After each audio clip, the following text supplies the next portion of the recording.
Hey everybody, it's your girl, comedian Aarona and welcome to another episode of Cooling with Aarona.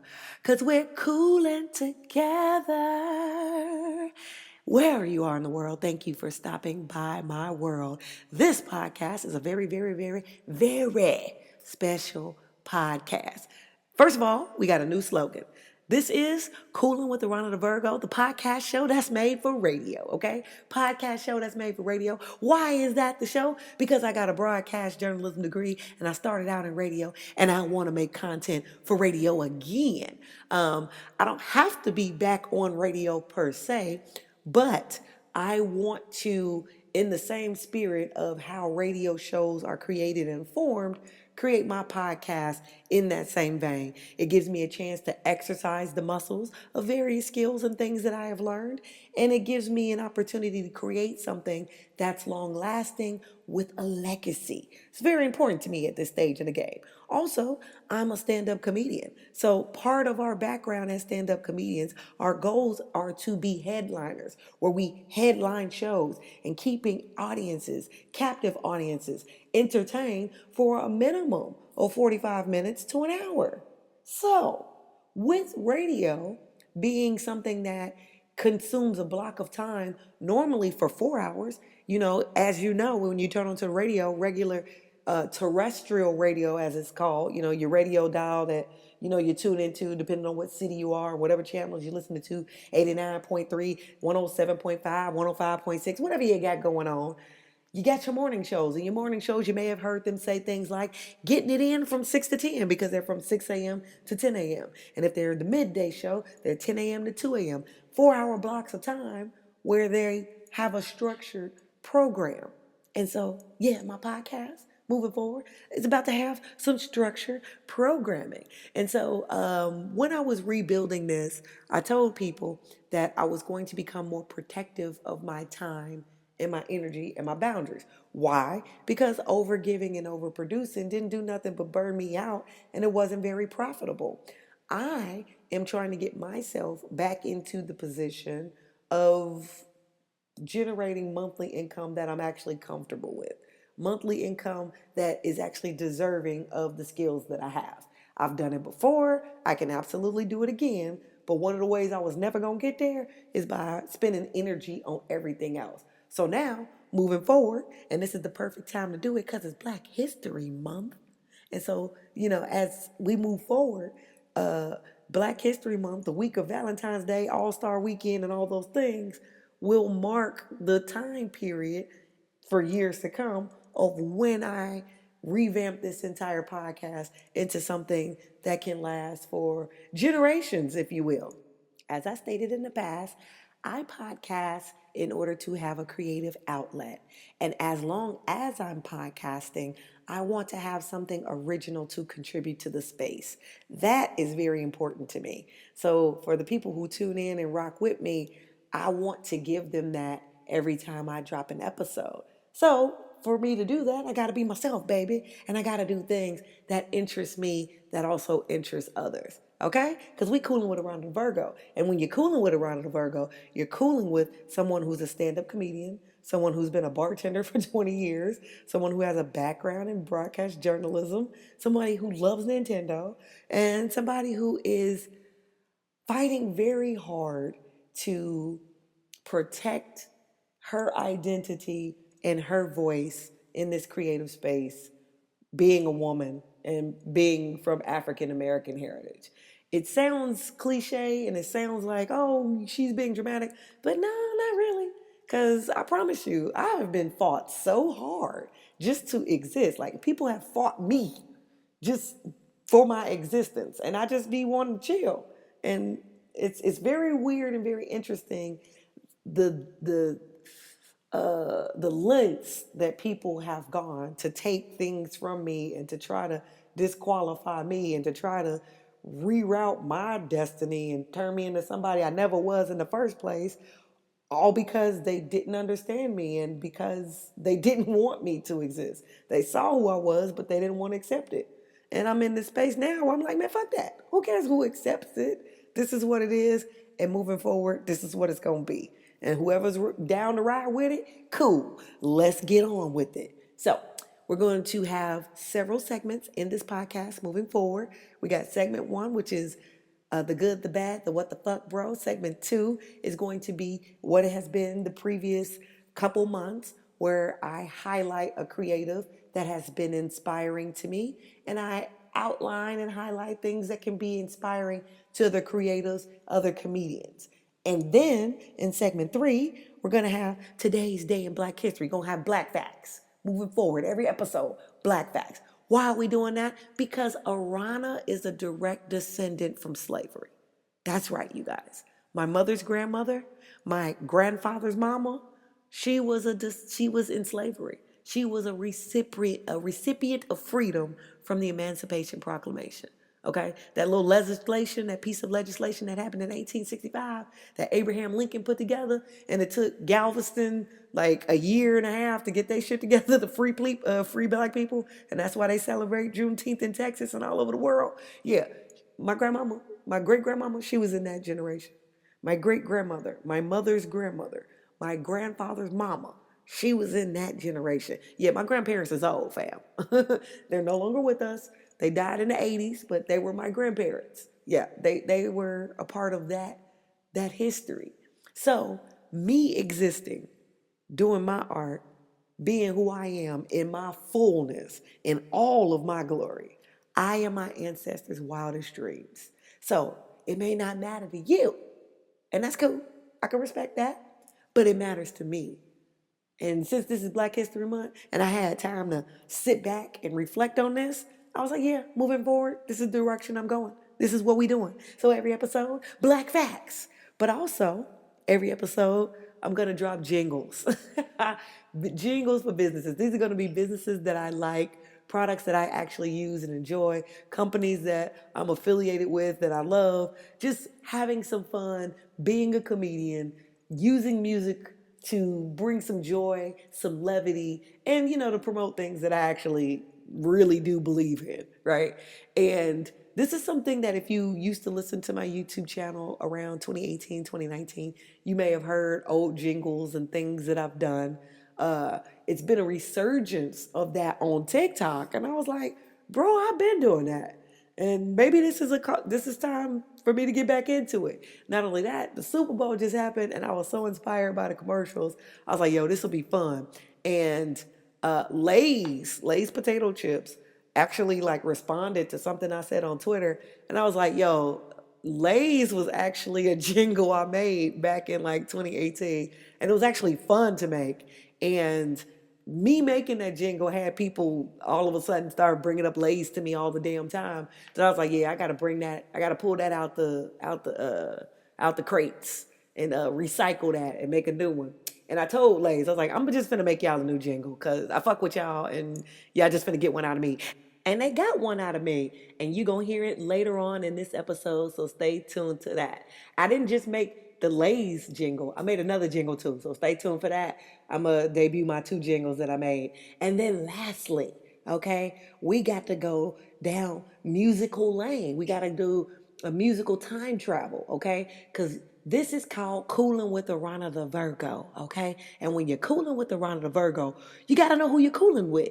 You're cooling with somebody who's been singing since she was 5 years old. You're cooling with somebody whose mama was an opera singer. You're cooling with someone who's a veteran stand-up comedian. You're cooling with somebody who has a degree in broadcast journalism and has been involved in radio and television since 2002. You're cooling with somebody who's a Nintendo lover. You're cooling with somebody who's a millennial. You're cooling with somebody who's a hip hop lover and has represented for the culture since 1988. And that needs to be in this podcast. So if that sounds like something you're interested in, buckle up and let's get to it.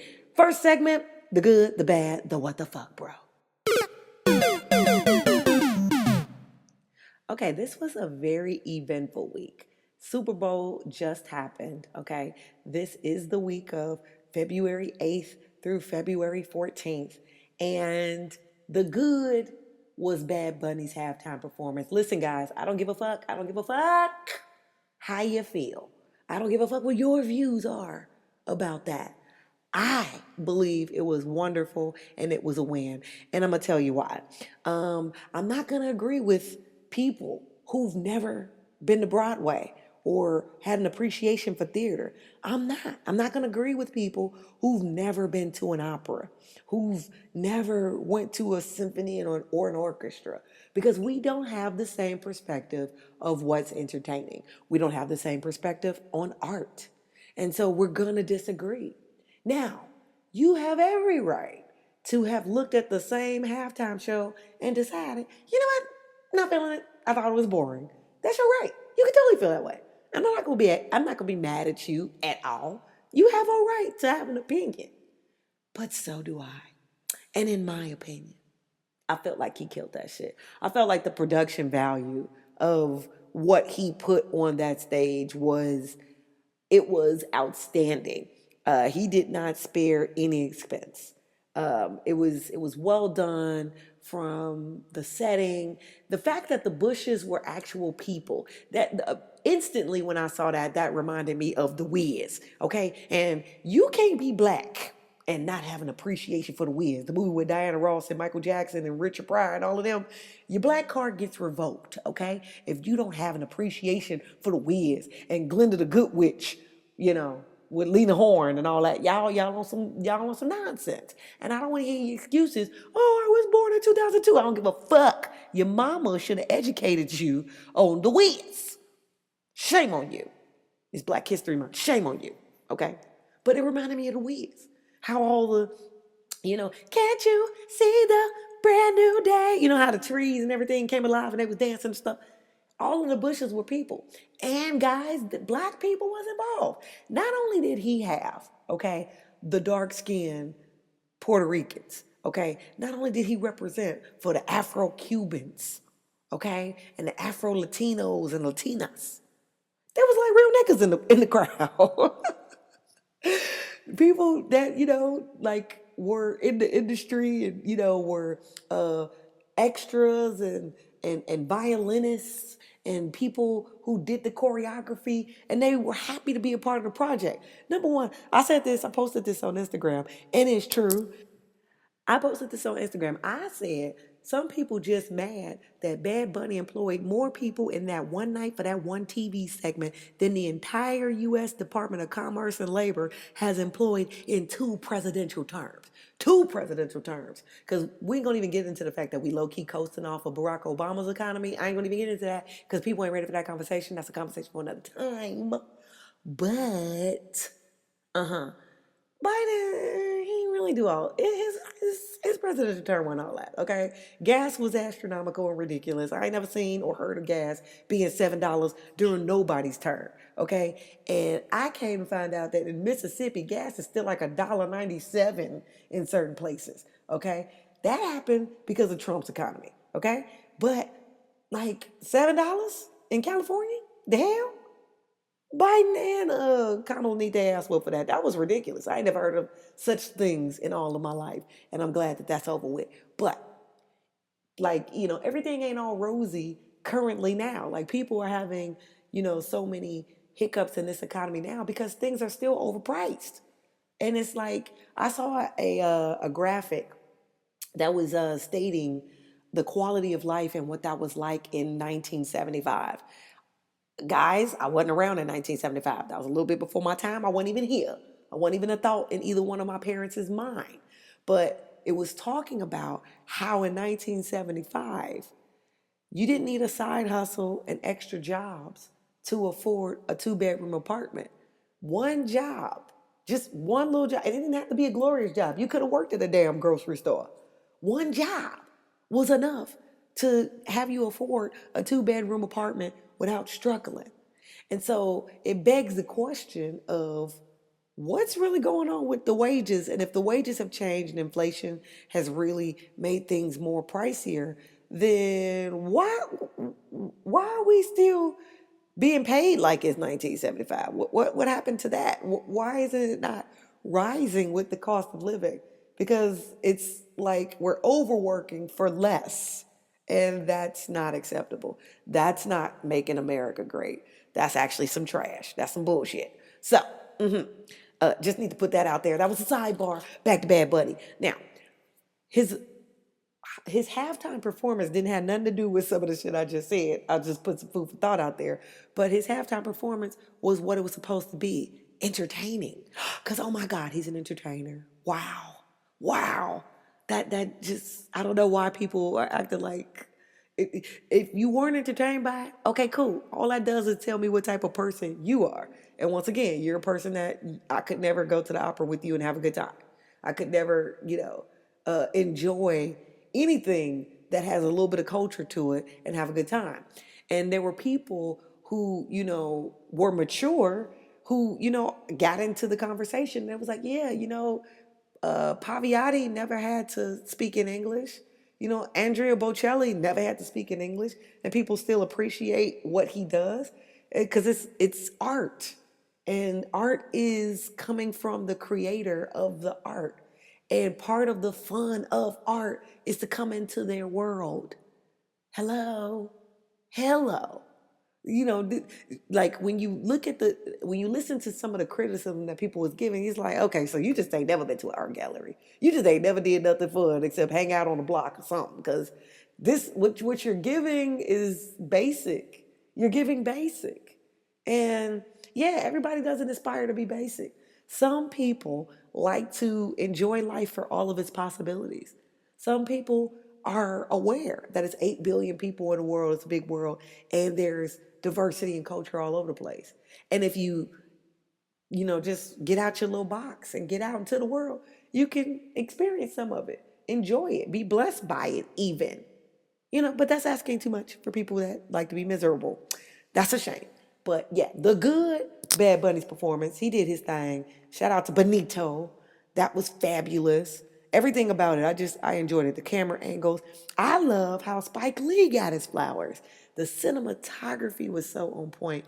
And everybody was pointing out the legendary dolly shot that was in the feed when he was going through the sugarcane fields and he was talking directly into the camera, urging people to believe in themselves, not to give up on themselves. It's like, how can you hate on that?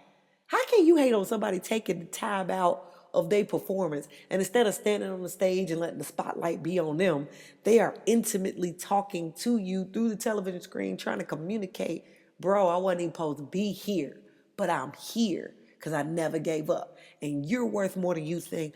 Don't you give up. He looked in the camera and told you that. I don't speak Spanish. Okay, but you got a translator on your iPhone. Stop being spoiled. Not only that, if you had a little bit of patience, the internet translated it for you. Just enjoy it for what it was. But they couldn't do that. That was too much work. Also, the Super Bowl commercials, that was good. Dunkin' Donuts with Ben Affleck and all the 90s stars. It had Urkel. It had Whitley. Y'all know I love me some different world. It had Whitley. Whitley, Urkel, Carlton from Fresh Prince. It had the Friends cast member. Jennifer Aniston was in it. It had Cheers. Ted Danson was in it. It just was nostalgic and awesome. And y'all know I love me some 90s shit. And it was cheeky. It was great. Shout out to Dunkin' Donuts. I love that commercial. I got a jingle coming soon. I ain't did it yet, but it's coming, okay? Also, TurboTax. I'm going to do one for TurboTax, too, because the TurboTax commercial had me on the floor with Adrian Brody. Talking about some, he's like, but if I'm involved, there's drama. And it's like, Adrian, taxes aren't dramatic anymore. But I'm dramatic. So there needs to be drama. I was like, bro, this is hilarious. I like it. I'm here for it. TurboTax, I got a jingle coming for y'all too. Because those were my favorite from the Super Bowl commercial. There was some other ones that was really good. And like I said, Lay's actually reached out to me on Twitter. And I was like, all right, Lay's, I already liked y'all. But we doing all this back and forth and y'all trying to enter me into these sweepstakes. I didn't win. And I'm a little disappointed about that because they was giving out $1,500. But I was like, okay, you know what? But y'all entered me in like several times and kept going back and forth with me. I'm going to just do a jingle because it's fun. So yeah, stay tuned for the latest jingle that's coming. What else happened? As far as the good things, there was a lot of good anniversaries that we'll get to in today's day of Black History. But yeah, hip hop had such a time. February 8th through, the 14th, a lot of notable things happened in hip hop that was very, very good. Okay, so let's get to the bad. Okay, so for the bad, coming into the Super Bowl weekend, as y'all know, on January 31st of this year in Madison Square Garden, there was a heavyweight boxing match where Jarrell Big Baby Miller had his toupee knocked off during a fight with Kingsley Ibe. I don't even know if I'm saying his name right, but Kingsley and Jarrell Miller. Because I remember Jarrell Miller because he was the one whose hair fell off, and it didn't even matter who he's fighting. The internet had the footage everywhere. They just kept showing that video, and I was like, dang, bro looks so bogus. Like, what the hell? It looked like taco meat. And it's like everybody was like, oh, damn, he got a chia pet. It's like, yeah, he got underarm hair on top of his hair. He was bogus for that in the first place. But not only that, I want justice for Jarrell Miller. This nigga need a refund, okay? Whoever, he said his, I was finna call him a hairdresser. Whoever the hell did that contraption on his head, they charged him $750 for that mess, for that monstrosity. And I'm demanding justice for Jarrell Miller. He need a refund. That shit, the first time I looked at it, it looked like, those stainless steel garbage cans with the step top. Like you step on it and throw the trash in. His hair was looking flip-floppy like the step top. And I was like, who the hell? He's looking like Bad Bull from Mike Tyson Punch-Out. Like the dude with, I was like, dude, y'all got this dude looking like a cartoon character. His head looks damaged. Looked like y'all had a nuclear testing on top of it. The hair was nappy and unbecoming. It looked a mess. It was a mess. It looked like underarm hair, coochie hair on top of his head. And I am ashamed for him, and I want him to get justice. It was not right that he got embarrassed like that. And somebody, justice for Jarrell Miller. Justice for Jarrell Miller, because that was all bad. Okay? That's the first thing. Second thing, the bad. I'm not a fan of like all this gossip that's coming out. Like apparently, allegedly, whatever the hell is going on. I saw it. It came across my feed several times, but I don't really care. So I'm not probably even gonna say it correctly. But allegedly, Cardi B and the Stefon Diggs guy broke up. And I was just like, what did y'all expect? It was a mess to begin with. Because here's the truth. She did not owe us her life. That's her business. That's her business. Now, she told us her business, and she didn't have to, but she don't owe us the updates, okay? And it was a mess to begin with. She's not even fully divorced from Offset. And so the fact that she was pregnant with another dude, kid, while she's still in a marriage, yeah, we know Offset cheated, but that's their business. That's the dude she chose to marry. And he wasn't shit. And yeah, she could have divorced him, but maybe it's cheaper to keep him. We don't know their business. That's her business. But it was a mess to begin with. And then the news kept coming out that he was having all these extra baby mamas on the side. It's just like, this shit looks so messy. I didn't expect any good to come from it. So now it came to a head, and one of the baby mamas showed up, and he had her, sitting at the front row, and then the Patriots end up losing on top of that. So it was like a double whammy for him, and it's like, okay, so that happened. We bear witness to it, but at the end of the day, it's still not really our business. So I don't really need to hear too much more of this. Like, the bad is, stop telling me about this shit. I don't care. That's how I feel. I'm like, I don't really want to know. The Tasha K also was making like headlines or whatever, because she's been doing this interview with this guy called Brother Bilal, and like clips were surfacing online about the interview that they did together, and I entertained it for like 2-3 minutes, and then I wanted my life back, because I was just like, dude, I don't care about this. Like, they was going about things that Jada did in her personal house, and some tapes that she did of her, and some escapades she had with Will, who she's married to. But at least they handling their business. They're in a marriage, and they like, you know what? To death do us part? Sure. It ain't perfect, but we want this marriage, so this is what we doing. That's their business. That, let them live their life and have their business. I don't really care. And I was like I said, for 3 minutes, I entertained it. I was like listening, and I was like, bro, I don't care about none of this. So what? That girl was in her house watching the tapes, and it was X-rated, and the kids live with them on the property, but the kids are grown now. All of them are grown. Nobody's little anymore. But still, yeah, she they mama, that's inappropriate. Yeah. But fuck it, I don't care. That's not my business. And I'm not that miserable where I care. My life doesn't suck that bad where I need these updates on their business. And it's sad that Tasha K does. Like, I was just listening to it. I was like, girl, what's happening in your life? Did you pay Cardi B back yet? What you got going on? Like, cause, eh, I mean, if that's what you want to make your legacy, when you shut your eyes, sure, I guess. Wendy Williams made a career off of it, but I don't, girl, I don't care. I don't really care. And so yeah, I'm the older I get, I'm getting more allergic to gossip because it's useless information. I'm like, dude, this is can it pay a mortgage? Not really. I mean, if you run a blog and gossip is your business, I guess it can, but I don't really care. I don't really need those updates. And like I said, I'm not miserable, so I don't. In that 3 minutes, what I dissected from everything they said in that clip, I was like, so she was at home, minding her damn business, and this is our business. Why? Girl, get the fuck out of here. Get away from me with this Apollo. Like, that's how I felt. I felt like Phaedra. Get away from me with this Apollo. That's how I felt. Like, girl, bye. So, yeah, later with that. If your life is that miserable or y'all care and y'all need to be thoroughly invested in gossip, good for you, but no thanks. I can pass on it. That shit's bad. Okay, so the what the fuck, bro. Back to this hair shit. We got to talk about Jermaine Jackson. Because Jermaine Jackson was out promoting this new Michael Jackson movie that's starring his son Jafar. And I don't know if y'all seen it. And I'm gonna put a clip up in this video. When I post it on YouTube for my members only, y'all can see the photo. But yeah, this dude took shoe polish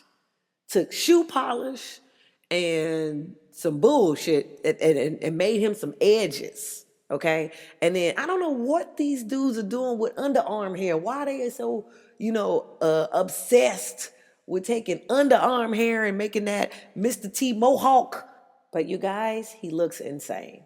Seriously, he looked like a failed magician. He looked like he looked like Harry Potter's arch nemesis. He looked like the nigga they fired from the like being Jafar from the original Aladdin. Like the original Aladdin was supposed to be some black guy, and it was like they looked at him and was like, yeah, no, nigga, no, just hit that unemployment line. We can't even do that, bruh. We can't even do that, bruh. You look crazy.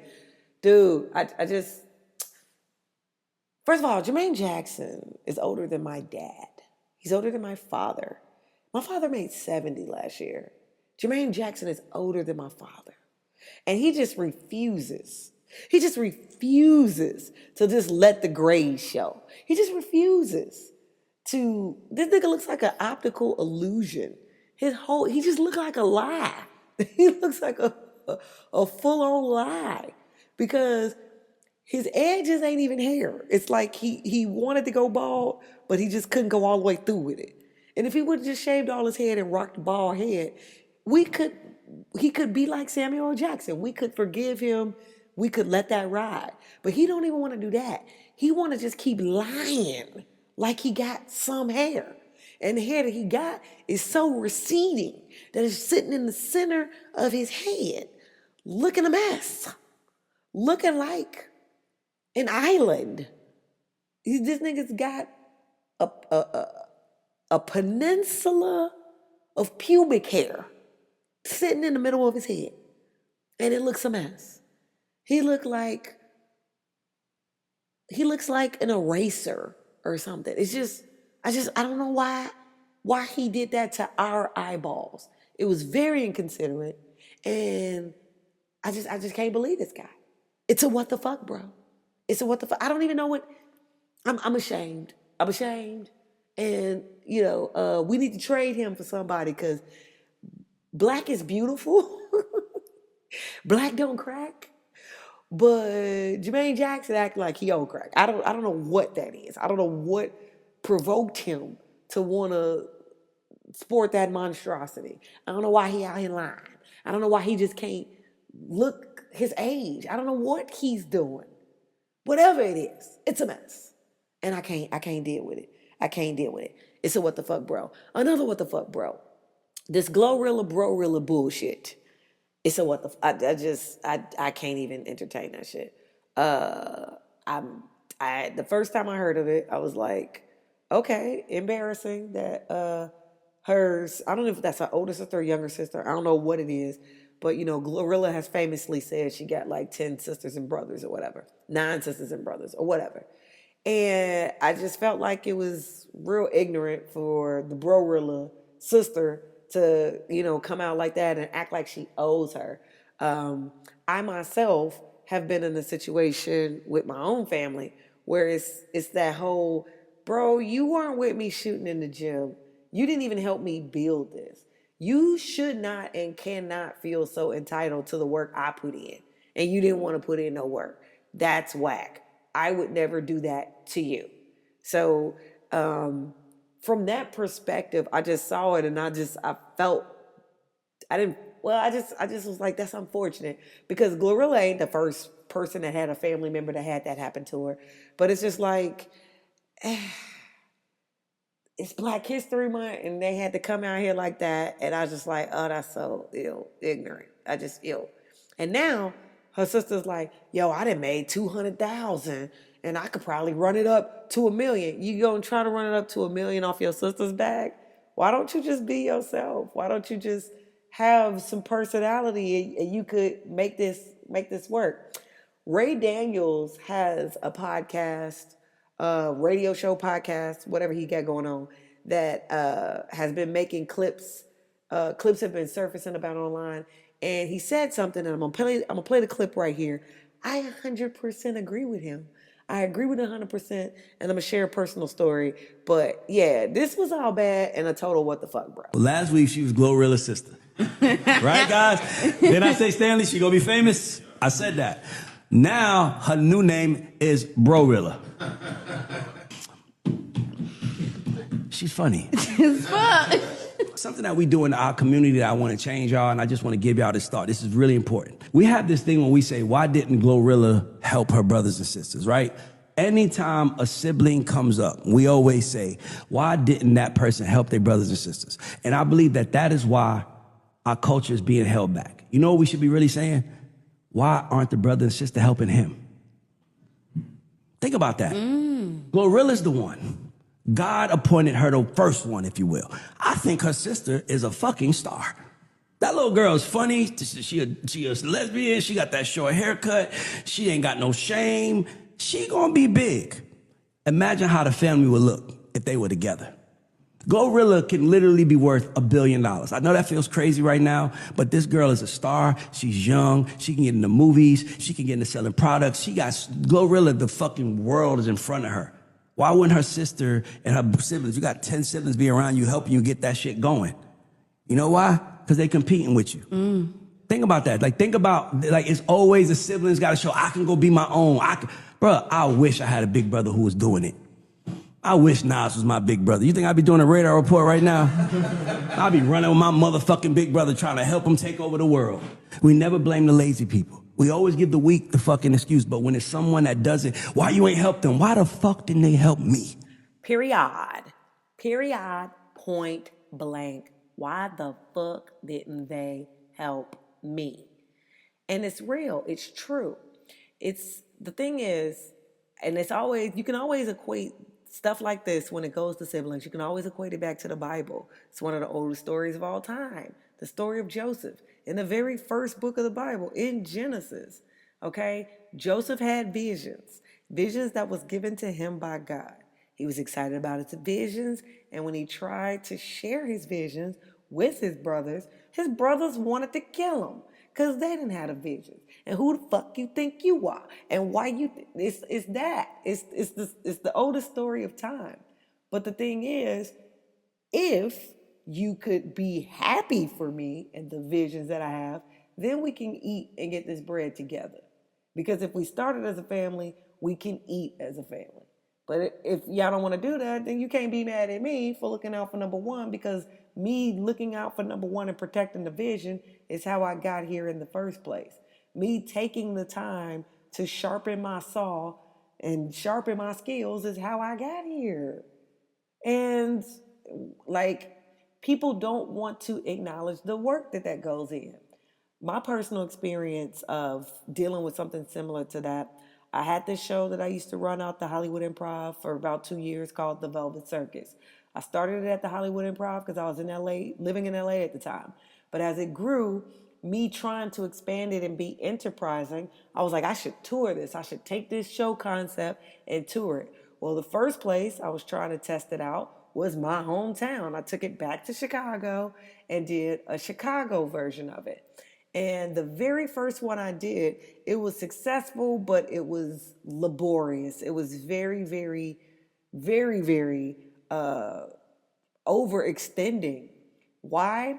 Because my older sister, she wanted to help me promote it, or at least she said she was connected and plugged and she could help it be a success, all these things. Since she my sister, I was like, cool. And I was like, and for every person that you could bring out, I'm gonna give you a cut of all the, the tickets you sold. Like, if you can sell tickets, absolutely, yeah. If you could put the work in, absolutely. There's a reward in it. Well, the day of the show comes, and I flew in like the day before, and I'm getting the numbers of the tickets that's sold, and they're very low. And I'm like, okay, so you knew about this 2-3 months in advance. We ain't got no guest list, we ain't got no tickets, so what did you do? She didn't do anything. So next thing I know, I'm flying in town, but now I'm going to all these college campuses trying to beat the pavement with flyers I printed up, talking to people, politicking, all those things. I go on Facebook, I go on my social media, accounts, talk to the people like, yo, I'm in town, yo, this is what I'm doing. If you're interested in this, come through, check it out, blah, blah, blah. Well, people from high school end up showing love. People I went to college with end up showing love. And people that I went to grade school with ended up coming out and showing love.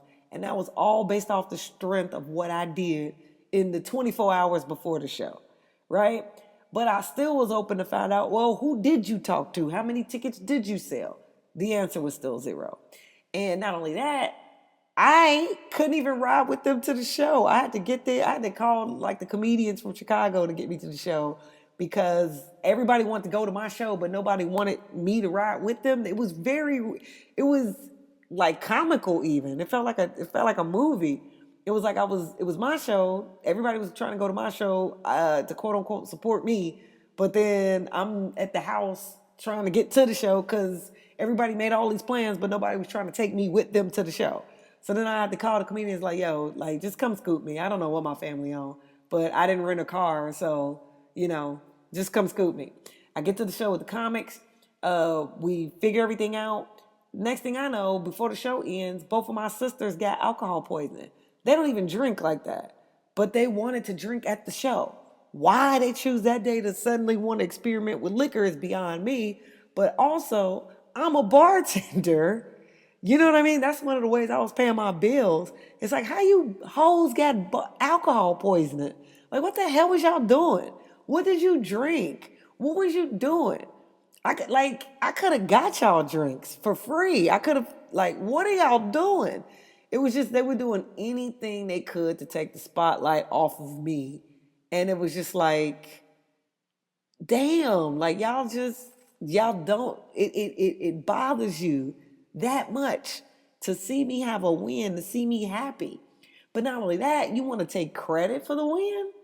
It was weird. Next thing I know, two weeks after the show, my sister calling me, telling me, why you ain't paying me for what you made from the show?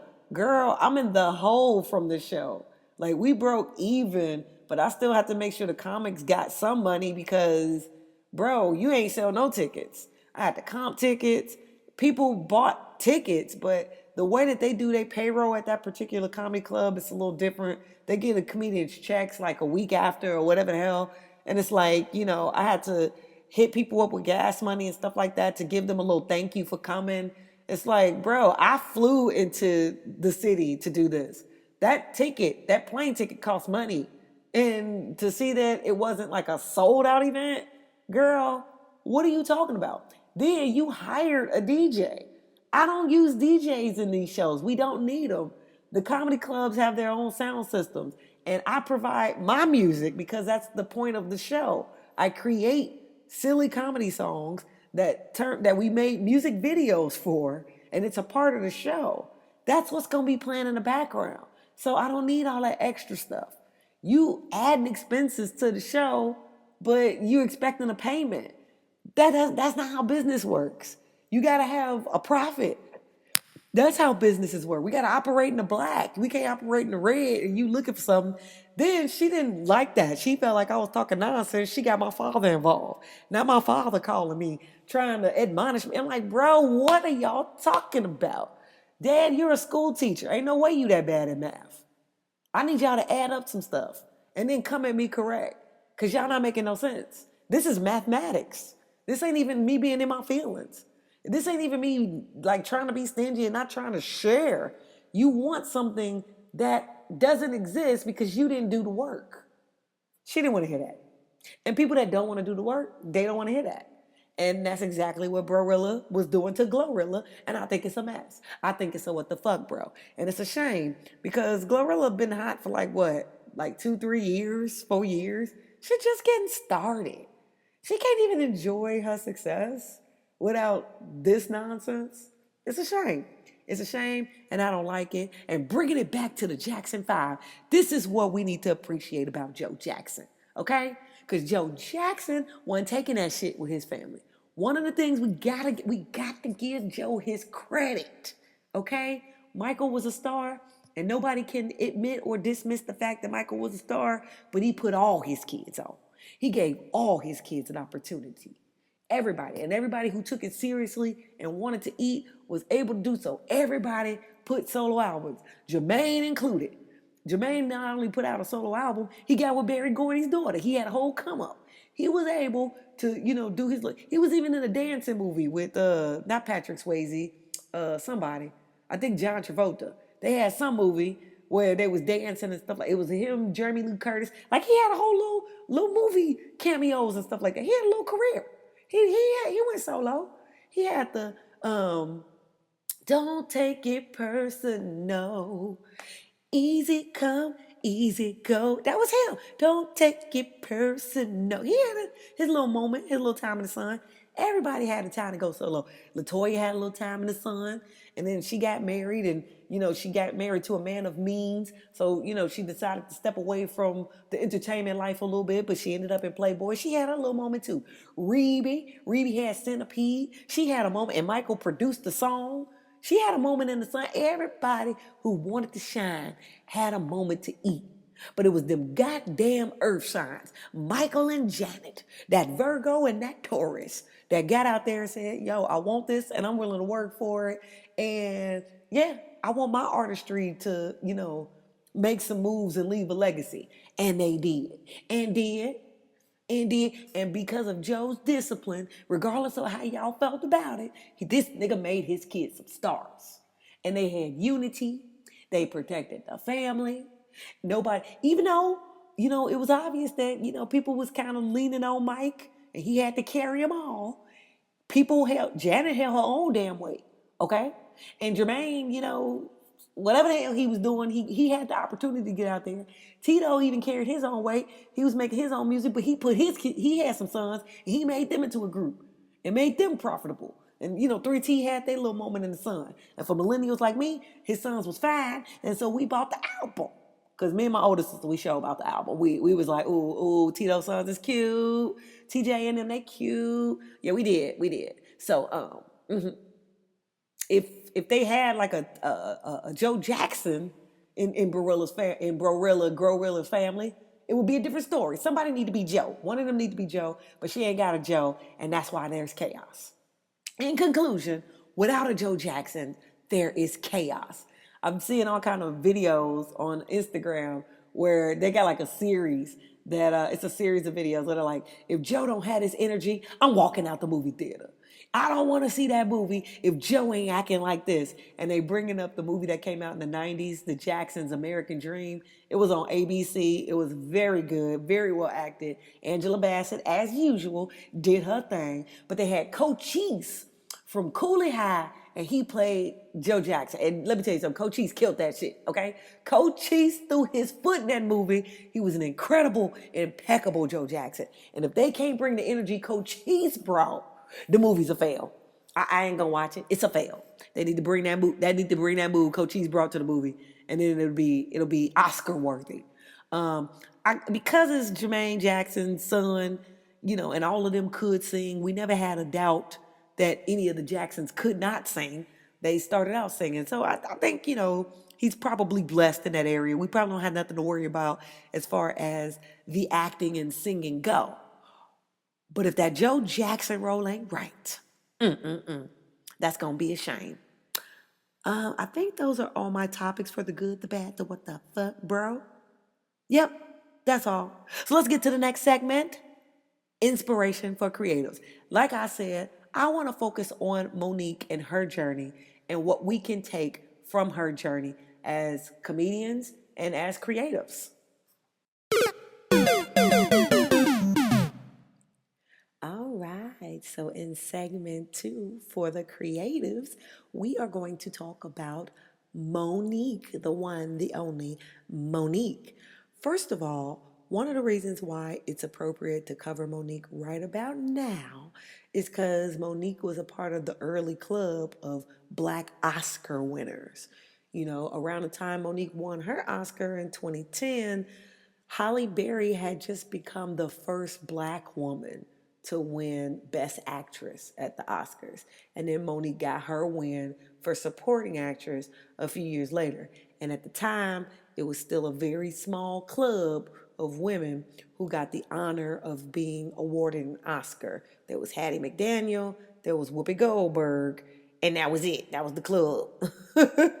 Until Halle Berry came along, and then Monique was number 4. She was the 4th Black woman to win an Oscar. And the Oscars usually take place in February. It's February right now, and it's Black History Month. But I had to follow up and do my research real quick to see if her Oscar was awarded in February.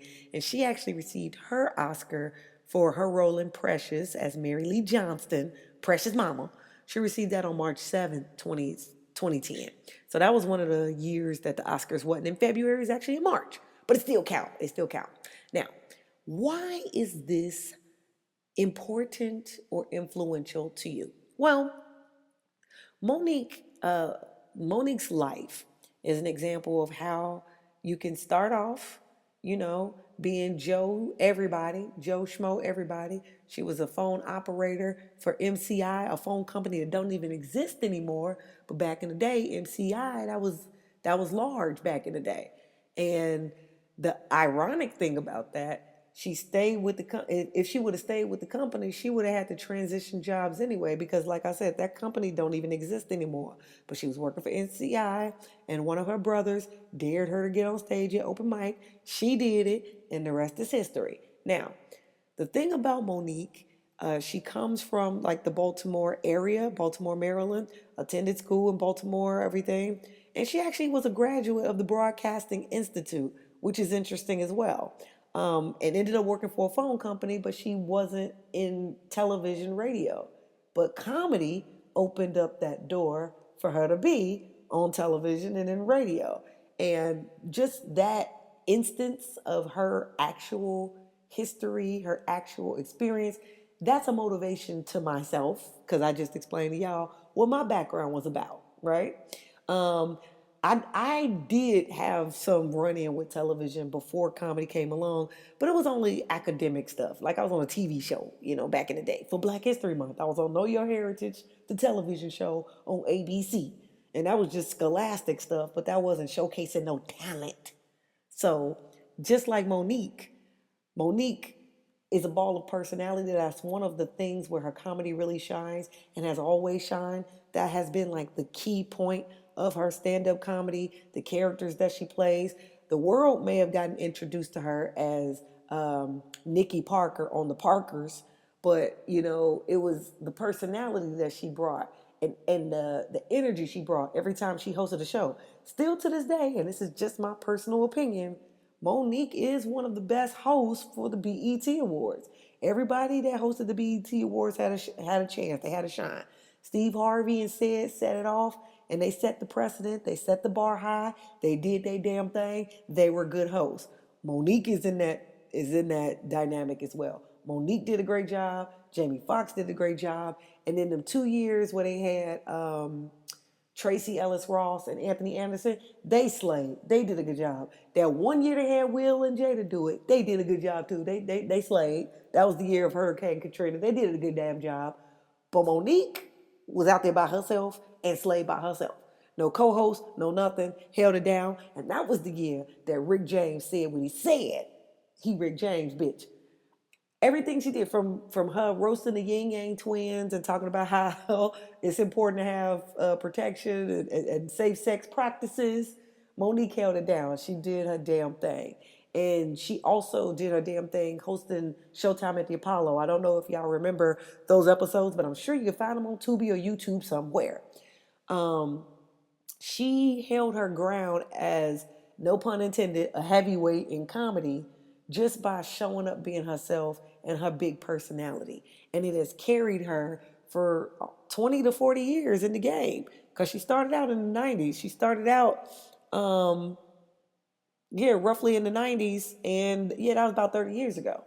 The other thing about Monique that's very, very important, and I want to talk about this very carefully because this is something that affects a lot of people, and a lot of us may have this background in our own personal stories, but she was also subject to some sexual abuse early on. She was abused by her brother Gerald from the ages 7 to 10. And I remember watching that episode on Oprah where the brother showed up on the show and Monique was mad at Oprah because she was like, bitch, you ain't tell me he was coming. Like, you didn't even worry about how I felt. Like, I don't talk to this man. And I didn't want him here. And for you to bring that was messy on Oprah's part. Oprah was just trying to get ratings. But the thing is, that was a very painful thing to have to share with the public. And at that point in time, that happened around roughly right around the Oscar time. Like it happened around April 19th, 2010. She got the Oscar March 7th, 2010. So a month later, now she's this Oscar winner. She's the Baltimore, Maryland girl done good. And here come Oprah with that bullshit. That was on Oprah part, that was real messy. And truthfully, I know Oprah has in her background, she's talked about how she got raped and assaulted by family members. And it's like, well, girl, you should really know how sensitive that is for another woman. And yeah, girl, I know you say that because you have that background, you feel my pain, but bitch, that ain't doing nothing for me. This is giving you ratings. And Oprah didn't really want to admit that she was. I remember that episode. Oprah didn't really want to admit that was giving her ratings. She was trying to act like she did that because she cared. And Monique was like, "No, you hurt me, and that's not right. That sis, I'm disappointed that you hurt me like that." For Monique to honestly state how she felt and shared that and didn't give a damn that this is the Oprah, I'm sorry, I got mad respect for that. Because the thing is, people will do things that they know ain't okay. And if the shoe was on the underfoot, they wouldn't want that to happen to them. And somebody got to come along and be the voice of reason and be like, but that was foul. Like, I get where you're trying to go with this. I hear what you're saying, but can we at least acknowledge that how this looks comes across as very foul? It's kind of foul. You might want to. Now, as of late, everybody's more so familiar with, the I wouldn't even call it beef, just the disagreements and the friction. I'm gonna call it friction. The friction that she's had with Tyler Perry. And she was on Club Shay Shay like about a year ago, and they talked about it, and they said they had recordings, and he finally admitted that she was telling the truth and all these things. And it created like a lot of like back and forth and her being locked out of the inner circle of, the industry for a little bit. Or at least in her words, that's what she said. She felt like they were, blacklisting and blackballing her and all those things. But to this day, Monique is still standing, still 10 toes down, delivering things. She dropped a special about a year ago. She's active on her platforms. She's raising her children, which is not easy to do. Like, Monique got 4 kids. It's not easy, being a woman in comedy and having children and maintaining a household. People don't really talk about that, but that's a different layer of responsibilities for women. Whereas men, they can make babies, they can move around and do things and father children that live in multiple homes and things like that. But mostly with women, when we have the kids are with us, and we got to make arrangements to do things and make it work and make it make sense. And none of those obstacles stop Monique from arriving to her destiny and being who she was called to be. Like I said, Monique has hosted Showtime at the Apollo, the BET Awards. She's hosted Def Comedy Jam. I didn't know that she hosted Def Comedy Jam. I remember she was on there, but she's actually had hosting stints with that. She's been in countless movies. She's an Oscar winner. And the thing that Monique, the other thing that I found very motivational about Monique, and I want to make sure that I say this and that I highlight this, what Monique really represented for entertainment and for the comedy game was supply and demand. There was a market, there was a market, there was an opening for who she was and what she had to offer. She was a big girl who had perspectives of a big girl and how big girls tend to be sexualized, and they like us for our figures and all these things, but with that comes other emotional things. We're eating and overeating, and we're hiding pain, and we're doing all that. She put a spotlight on that, and there was a population of women who appreciated it, who were looking for that, for what she had to offer. And she had a book, Skinny Bitches is Evil, and all these things. And of course, skinny female comics didn't like it. They felt like she was being divisive. I get it. I got it. That's between them. But the thing is, part of being a comedian is sharing your perspective. That was her perspective. That was her life experience. And like I said, there was a audience for it. And that's where she shined. There was an audience that was ready made for her because there were women that could identify with who she was and what she had to offer. And she really played to that crowd. She played to that audience, and it led to success for her. This is the way that this can inspire any creative, regardless of what your background is, how you identify, what you identify as. You have to know that there are pockets of people who have experienced the same things as you. And bring up the Oprah thing real quick, because I was about to say something, but it just popped in my mind right here, and I want to say it before the thought leaves me. This is just my personal observation, what I personally think. I could be wrong. This is just what I feel. This is what I think. I feel like one of her disappointments with Oprah is Oprah fit in that audience. She fit in that category of women who, identified with who Monique was. Oprah struggled with her weight. There was big Oprah, little Oprah. There was all kind of jokes about Oprah and her various dieting phases, and which Oprah are we gonna get today? Is it fat Oprah? Is it skinny Oprah? All those things. Oprah also got, molested and sexually assaulted early in her life, in her childhood. And so you would think somebody who comes from that background and has those shared experiences would approach, you know what I'm saying, certain topics with a level of sensitivity, understanding. You would think that they would be more allies in the industry together because they represent, a similar community of women. But, unfortunately, things aren't like that. Unfortunately, they had some disagreements and some friction, and it has led them to coexist in the game. And she in her lane, and Monique is in her lane. But it's an interesting thing right there. I feel like this is my personal opinion. I feel like Monique was a little hurt about that, and I get it, because the game is hard enough. It's lonely enough. I shared with y'all what, the advice that Patricia O'Neill told me, and it's 100% true. As somebody who's been doing this and pursuing this lifestyle and had to switch gears in this lifestyle. And I've been doing this for 20 years. It can be very lonely, it can be very taxing, and it is refreshing and it is fulfilling when you connect with that like audience, when when you meet your soul tribe and y'all vibe. That's a cool feeling. That's a very good place to be. And it's a little disappointing that they couldn't be a part of the same soul tribe. But still she marches on. She lives on and she's doing great. So, yeah, those are just some highlights of Monique's career. Y'all remember Flavor of Love Charm School? That was a fun little moment in time because she was getting everybody together. Once again, showing up as herself, bringing that personality.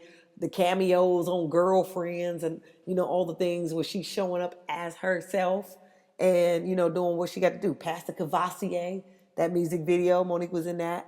Just all these different things. She has a lot of different accolades, numerous film festivals, and a successful comedy career. A comedy career that a lot of us female comics would be happy and proud to have.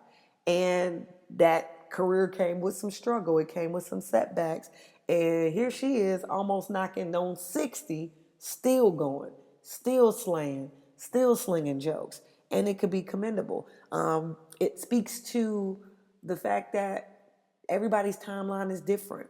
And, in the culture where, youth is often praised, people feel like it's too late to start things or too late to switch gears or too late to do things. And Monique is still out here making her presence felt, slinging jokes, bringing her personality, bringing that happy-go-lucky energy, making, delivering smiles still, and she looks like she has no plans of stopping.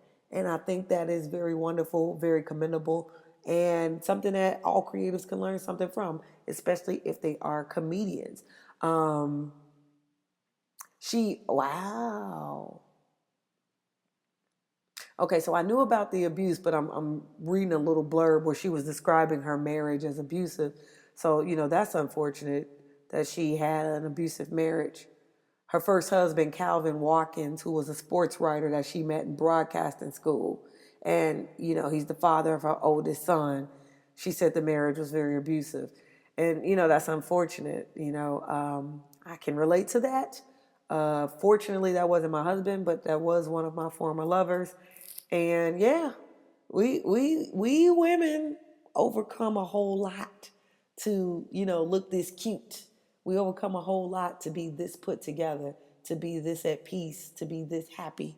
And when we can connect with audiences who see that, who understand that, who dig that, it's a beautiful thing. So yeah, shout out to Monique and everything that she's contributed to the game, everything she's given of herself to the game, where people following after her and under her can learn and guide their steps accordingly so that they can have some happiness and success in this game. I hope she has many, many, many, many, many, many, many, many, many, many, many years of success in the future. And yeah, she's an inspiration to all women who are doing this thing. One thing about Monique, she ain't scared to call things out if it ain't right. And whether you agree or disagree, once again, part of the beauty and the joy of being a comedian is being able to put things on the table and say, hey, this don't make sense. Hey, this ain't right.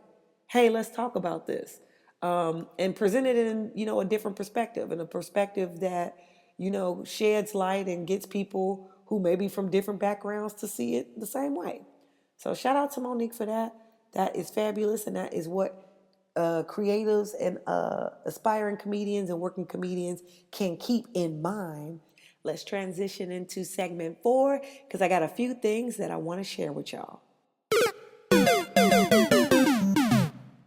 All right, now we've reached the portion of the show where I just got to let you guys know about a few things. Number 1, www.coolin AaronaTheVirgo.com. That's www.AaronaTheVirgo.com. That is my website. That is the place to go for all things Aarona the Virgo. You will see my bio, you'll see headshots, you'll see my other podcasts. I have two other podcasts, you guys: Jokes and Jams podcast and the Truth Relations podcast.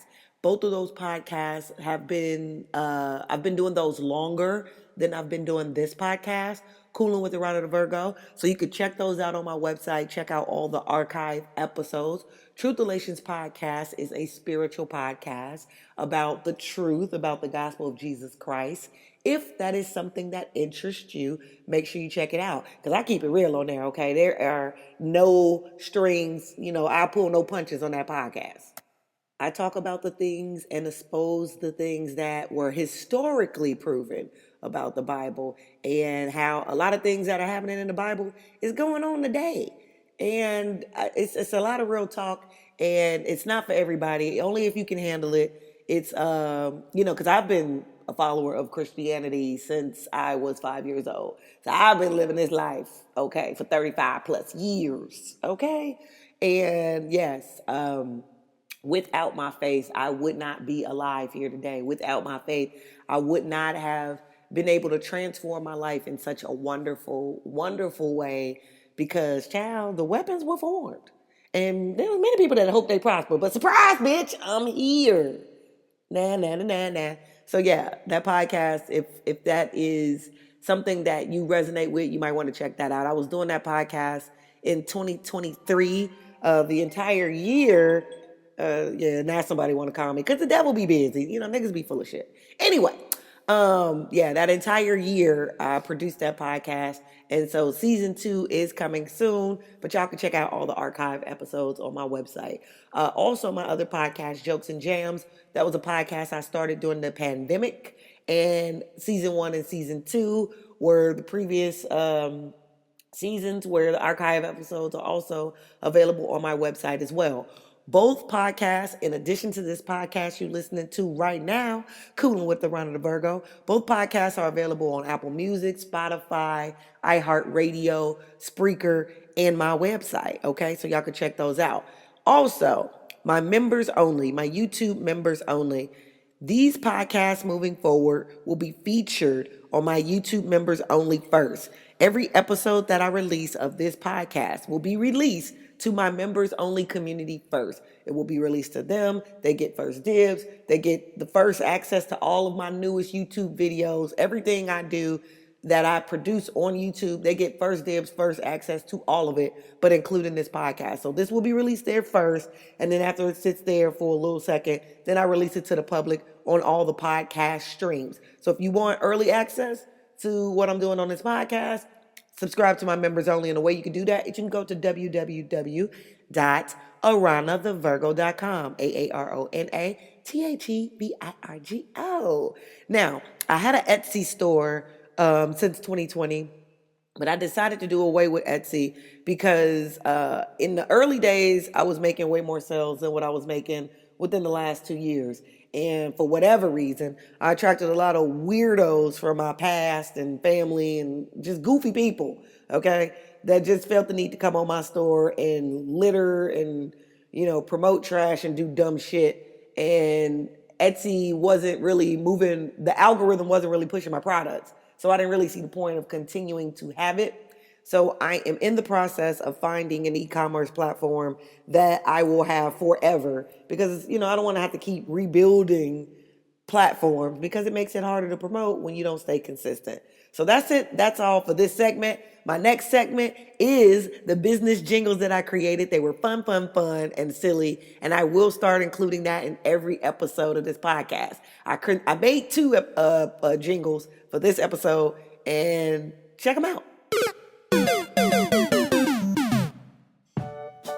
Yeah, ooh. If you leave Chili's hungry, then baby, that's on you. Yeah. They got cookies good for good deals, so don't be a fool. Chili's, you should treat you. Chili's, you should treat you. Chili's, if you leave Chili's hungry, baby, that's on you. Chili's, you should treat Marita. You should treat you Fajita. Gently hungry, baby, that's on Triple you. Yeah. dipper, yeah. Okay. You guys, it was cute. It was fun. And yeah, we're going to be doing these every episode. Every episode, there's going to be like 2 of these every episode. I'm going to tell you what. I don't know if y'all remember the Jamie Foxx show, but shout out to everybody who remember the Jamie Foxx show. Millennials that grew up on that shit. He used to work for this company called Jiggles 2000s. And I promise, when that show came out, I was like in high school. And I used to be like, man, that's a cool ass job. Somebody got that job. That's a cool ass job. I want that job, right? And like last year, I went like on that's when my 90s binge started. Like, okay, 2025 started my binge of going back and just watching old programs from the 90s that I enjoyed and catching up on episodes that I never saw because, before all these streaming platforms, bought the television shows and all of this existed, there was no real way to go back and catch episodes you missed from TV shows that weren't on the air no more. Like, if you didn't catch it in the first run, you was just SOL if you didn't see it on the reruns. That's the way life used to work, okay? And then when DVDs came out, because that's how I got into Seinfeld. When DVDs came out, you could order DVDs of the TV series and catch up on all the episodes you used to miss. But DVDs went out of style. You feel me? So then it was like, okay, the fact that I would, because I got all the platforms, right? I pay a little subscription. I got everybody, right? And so it's like when I be scrolling on my little apps and stuff, and I'm on my programs, I'm like, okay, wait, they got this on Hulu. Wait, they got this on Netflix. Wait, they got this on Tubi. Wait, this on Pluto. Wait, this on Peacock. Bitch, let me watch this. Like, yes. So I like caught up on all that and seeing it all over again. I was like, bro, somebody got that job. I'm gonna make my own job. Fuck it. So that was a chili jiggle. And because I have a relationship with the company, I am a bartender. They got to be my like first jingle now that I'm throwing my hat back into the ring. Okay.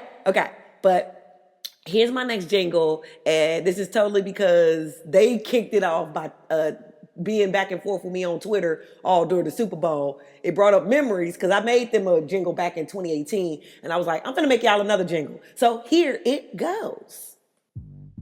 America's favorite chip, tasty, bold, and crisp. I could eat these chips for days. WTF Lay's. Hey Lay's, these chips taste so amazing. And barbecue is my fave. Make me want to start a dance craze. WTF Lay's. Lay's, these chips taste so amazing. How you do that, Lay's? WTF, how you do that, Lay's? America's favorite chip. Tasty, bold, and crisp. America's favorite chip. WTF Lay's. Tasty, bold, and crisp. America's favorite chip. Tasty, bold, and crisp. Tasty, bold, and crisp.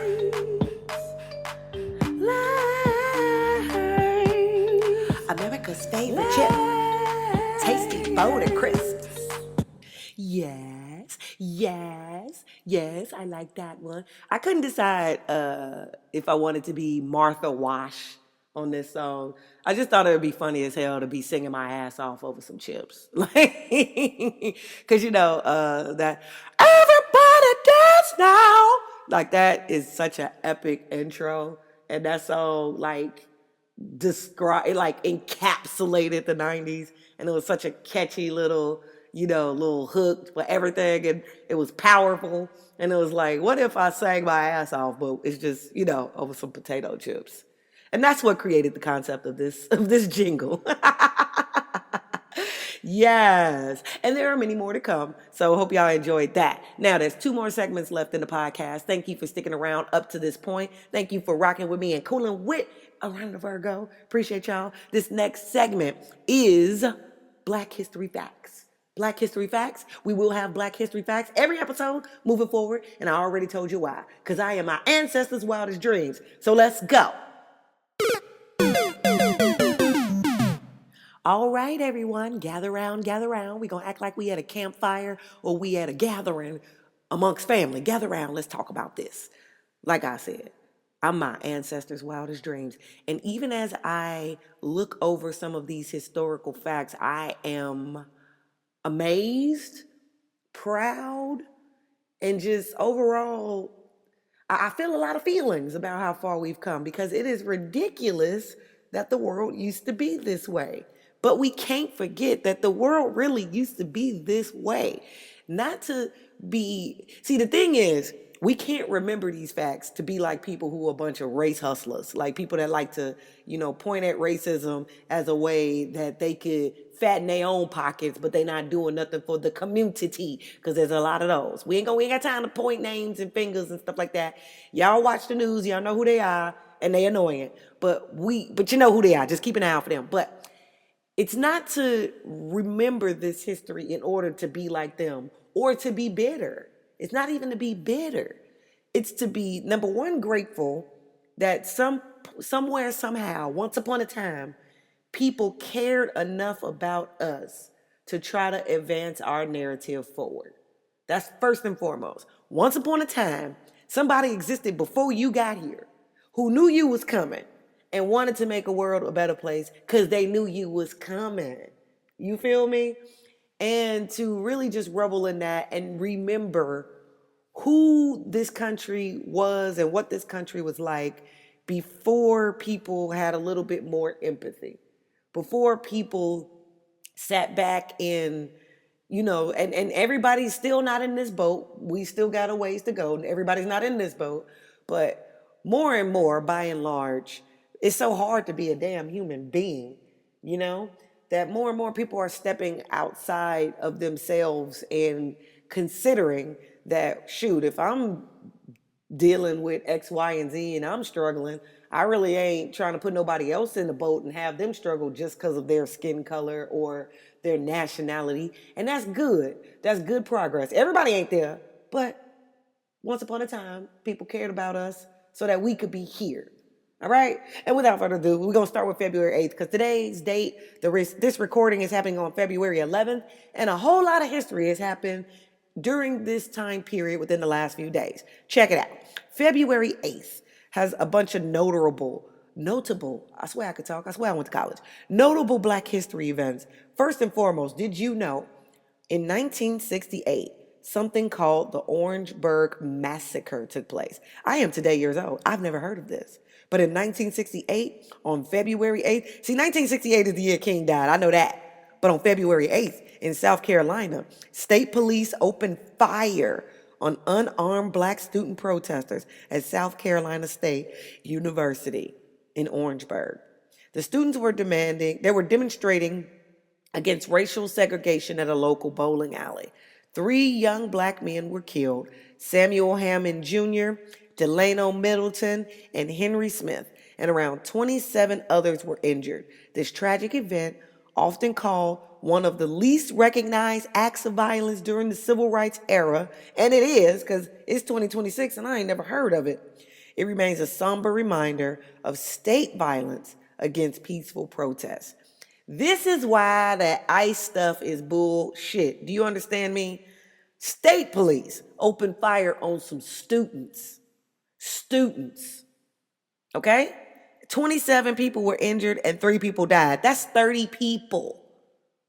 Miss me with things that are happening to people who are deliberately going up against and antagonizing people with guns. Not standing there being peaceful and trying to, make some change happen.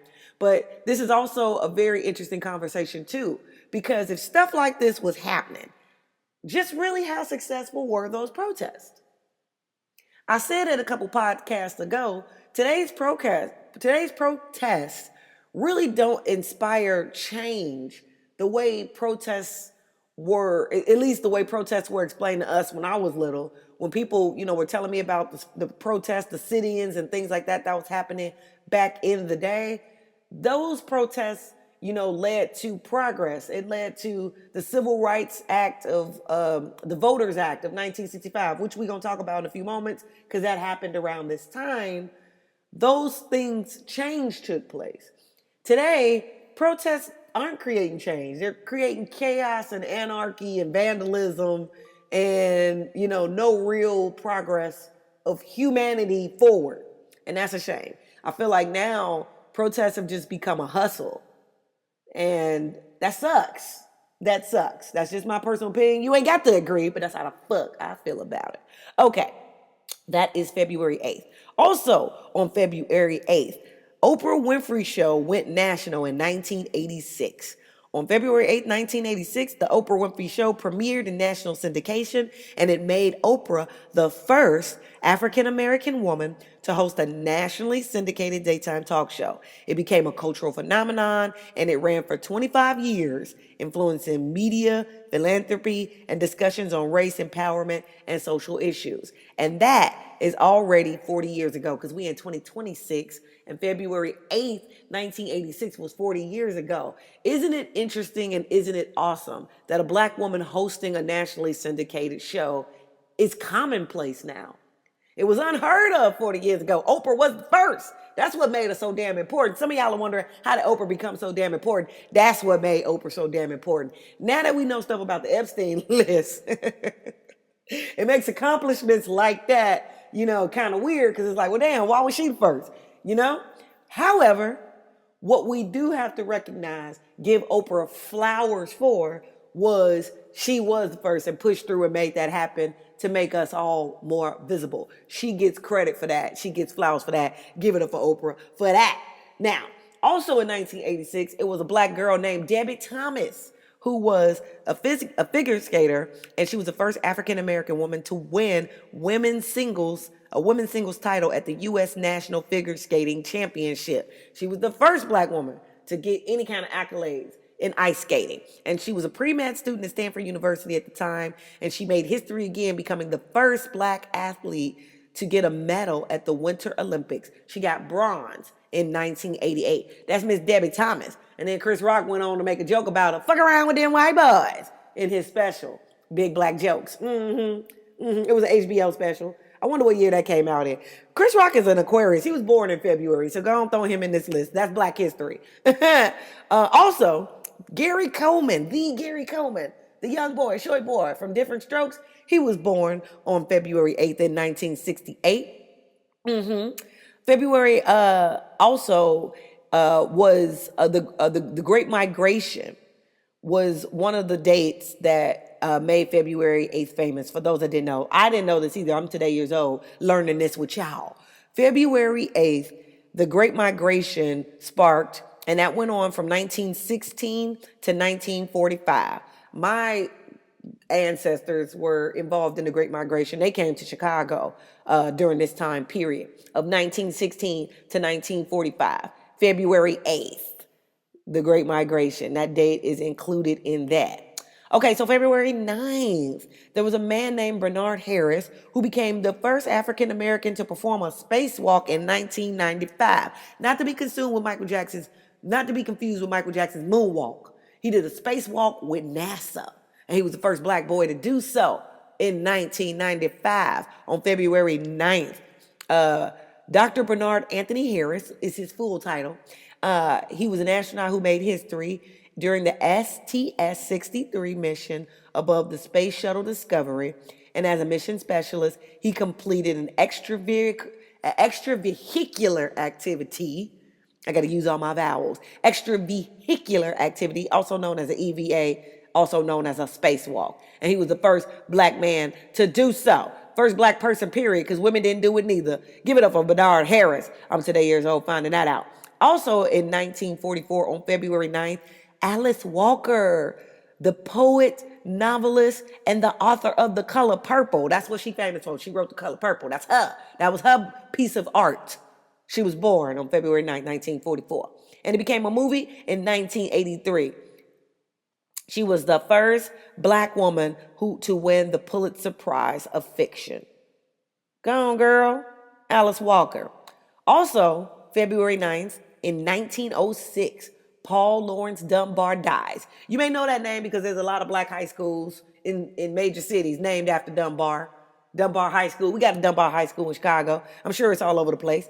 But Paul Laurence Dunbar, he was a poet, he was an author, and he was often considered the first to gain national recognition for African American poetry. He passed away at age 33 in Dayton, Ohio. His works, like Lyrics of a Lowly Life, his works, like Lyrics of a Lowly Life, helped elevate Black voices in American literature during a time of widespread racial discrimination. I did not know he was only 33 years old when he died. I am today years old learning that. But I did know that Paul Laurence Dunbar was a famous author and poet. And, because he was, in a lot of Black history questions in school back in the day. But, okay, we learned something. February 9th. In 1971, Satchel Paige was inducted into the Baseball Hall of Fame. Satchel Paige was a legendary pitcher. His full name is Leroy Satchel Paige. He became the first player from the Negro Leagues that was inducted to the Cooperstown Baseball Hall of Fame.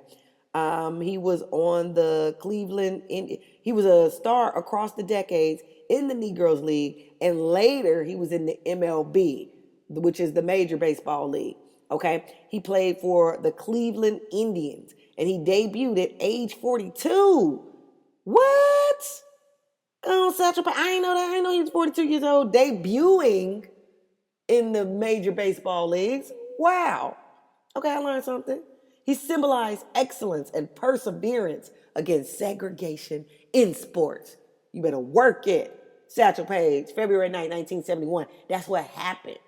Also, February 9, 1965, Martin Luther King Jr. met with President Lyndon B. Johnson to advocate for Black voting rights, contributing to discussions that helped shape the Voting Rights Act of 1965. That happened on February 9th. February 10th was noteworthy. In 1964, the Civil Rights Act of 1964, it passed in the U.S. House of Representatives. After 70 days of intense debate, the House voted 290 to 130. Fuck them other 130 people. Fuck y'all. Y'all was upholding history. Y'all was preventing progress with y'all bitch asses. That 130 voters in the House, they was lame. But shout out to the 290 voters in the House who got the landmark legislation passed on February 10th, 1964. It prohibited discrimination based on race, color, religion, sex, or national origin in public accommodations, employment, and federally funded programs. 1964. That was only 60 years ago, y'all. Okay? 2024 marked the 60th anniversary of this legendary legislative act. Okay? That was only 60 years ago. Okay? That's the age of some people's grandmamas out here. That's the age of some people's mamas out here. That wasn't that long ago. So, it's something to be grateful for. Ron Brown was elected as the first African American chairman of the Democratic National Committee in 1989 on February 10th. That is something that was historical about February 10th. Ron Brown was elected as the first African American chairman. 1989, that was H.G. Bush, the first father. G.W. Bush, the one who was in office in 2002, it was his daddy. His daddy was in office back then. It was right after Ronald Reagan, for those that weren't alive back then. But I know Ronald Brown for being a cabinet member under Bill Clinton. He served as the first African-American U.S. Secretary of Commerce under Bill Clinton from 1993 to 1996. And he had a tragic death in a 1996 plane crash. And I remember him for that. That was Ron Brown. He must have lived a hell of a life. And I'm interested in Google searching him a little further. But yes, February 10th, 1989, Ron Brown. February 10th, 1927. Now, this I got to give a little bit of love, a little bit of extra. I got to put some extra oomph onto it for all my music fans out there, especially since I am the daughter of an opera singer. This matters to me. I think this is very cool. And I did see on Twitter that she turned 99 years old, baby. Miss Leontine Price. Yeah, she's still around. She's still kicking. She's still out here rocking in these streets. Leontine Price is 99 years old out here in these streets. She made 99 yesterday on February 10th, and she was born in 1927. What is so important about Leontine Price? Learned about it in grade school, y'all. Her and Marian Anderson was the first black women to perform at the Metropolitan Opera in New York, baby. She was a legendary opera soprano. Her full name was Mary Violet Leontine Price, and she was born in Laurel, Mississippi. Shout out to them Mississippi folks who be pushing America forward. Mississippi actually has the largest population of black people in this country. If y'all didn't know that, that's a historical fact. Just if y'all didn't know that, if y'all didn't know that, take that with y'all. It's a fact. They have the largest population of black people in this country. She was from Laurel, Mississippi, and she became one of the world's foremost opera stars and one of the first African Americans to achieve international acclaim in major opera houses, starring in roles like Ada in the Metropolitan Opera. The other lady was Marian Anderson. It was her and Marian Anderson. They broke the racial color barriers in opera. Badass sisters, okay? Racial barriers in classical music. She did that. She broke those barriers. Okay. Also, in 1992, Alex Haley, who was the Pulitzer Prize winning author of the movie and the book Roots, the Saga of American Family, which traced African American history and inspired a landmark TV miniseries, a miniseries that had never been seen before he did it, okay? It was epic. And it happened before I was born. It happened in the 70s. I wasn't around. And I'm a little ashamed now because I didn't talk to all this black pride. And to this day, I still ain't seen Roots in full. It's long. I ain't never seen it. And, shame on me. But I do get the references of Chicken George and, all those things. And Kuta Kinte. I did get all that because I did watch some of it. But I just never seen it in its totality. And I guess that's my challenge for 2026. I need to watch all the Roots. Because on February 10th in 1992, Alex Haley died. That is the death of Alex Haley. He passed away on that date. Yeah, I need 2026. I got 2 goals in 2026. I need to sit through all of Roots and I need to eat me some crawfish. That's what I need to do. I ain't never had crawfish in my life, and crawfish is all the craze here in Houston, Texas, and people are treating me like I'm missing out in life because I ain't never had no crawfish. So I got to get some crawfish. Crawfish and full Roots. Those are my 2 goals in 2026. Also, now we moving on. Let's also, in hip hop, we got some news. And I was trying to post this a couple days ago, but then I had to go to work and, blah, blah, blah, got distracted. But also on February 10th, all my Chicago people, shout out to y'all. Chicagoans, come on in here, pull up a chair. Because on February 10th in 2004, Kanye West's debut album, College Dropout, debuted. Okay? Period. That came out 20 years ago. It was released on Rockefeller Records and Def Jam Recordings, and it changed the landscape of music production within hip-hop. It is considered a classic amongst hip-hop fans and is very influential to the hip-hop generation after its release. Kanye had hella sons after he dropped this album. We had a whole generation of people that was caught up in the college dropout wave. That includes Chance the Rapper, that includes Lil Uzi Vert, that includes Kid Cudi, that includes a whole Travis Scott, just a whole generation of hip-hop artists and stars that were the direct descendants of the College Dropout album. Shout out to Kanye West. February 10, 2004, that happened. Also, hip-hop experienced a great loss because February 10th, 2006 was the tragic death of James DeWitt Yancey, the legendary producer and rapper known as Jay Dilla. Detroit, stand up. Detroit, stand up. Jay Dilla was Detroit's pride and joy. He was a legendary producer, also a member of Slum Village. Slum Village was basically his brainchild. But he tragically passed away at age 32 in Los Angeles from cardiac arrest related to complications. Child, I can't even pronounce it. He had a rare blood disease, and he had lupus, in short. A rare blood disease and lupus, and he went into cardiac arrest and passed away at age 32. He died just 3 days after his birthday and the release of his final solo album, Donuts. It was a beat tape masterpiece that has since become iconic in hip-hop production circles. His innovative drum programming and soulful beats influenced countless artists from Common to Kendrick Lamar. And also he was a part of Soulquarians. Shout out and rest in peace to D'Angelo. So Aquarians included Questlove, D'Angelo, Jill Scott, Erykah Badu, and Common. One more time for Jay Dilla. Jay Dilla. He was a gem within hip hop. Also, now we moving into February 11th. February 11th in 1997, Erykah Badu, speaking of the Soul Aquarians, she released her debut album, Baduism. And it is, and still has been, a timeless classic. That came out on February 11th, 1997. Also, on February 11th, we lost the legendary, the incomparable Whitney Houston. She died on this day in 2012, February 11th, 2012. Yeah, in the Beverly Hills Hotel, tragic death in the bathtub. On Grammy weekend, it was a whole lot going on.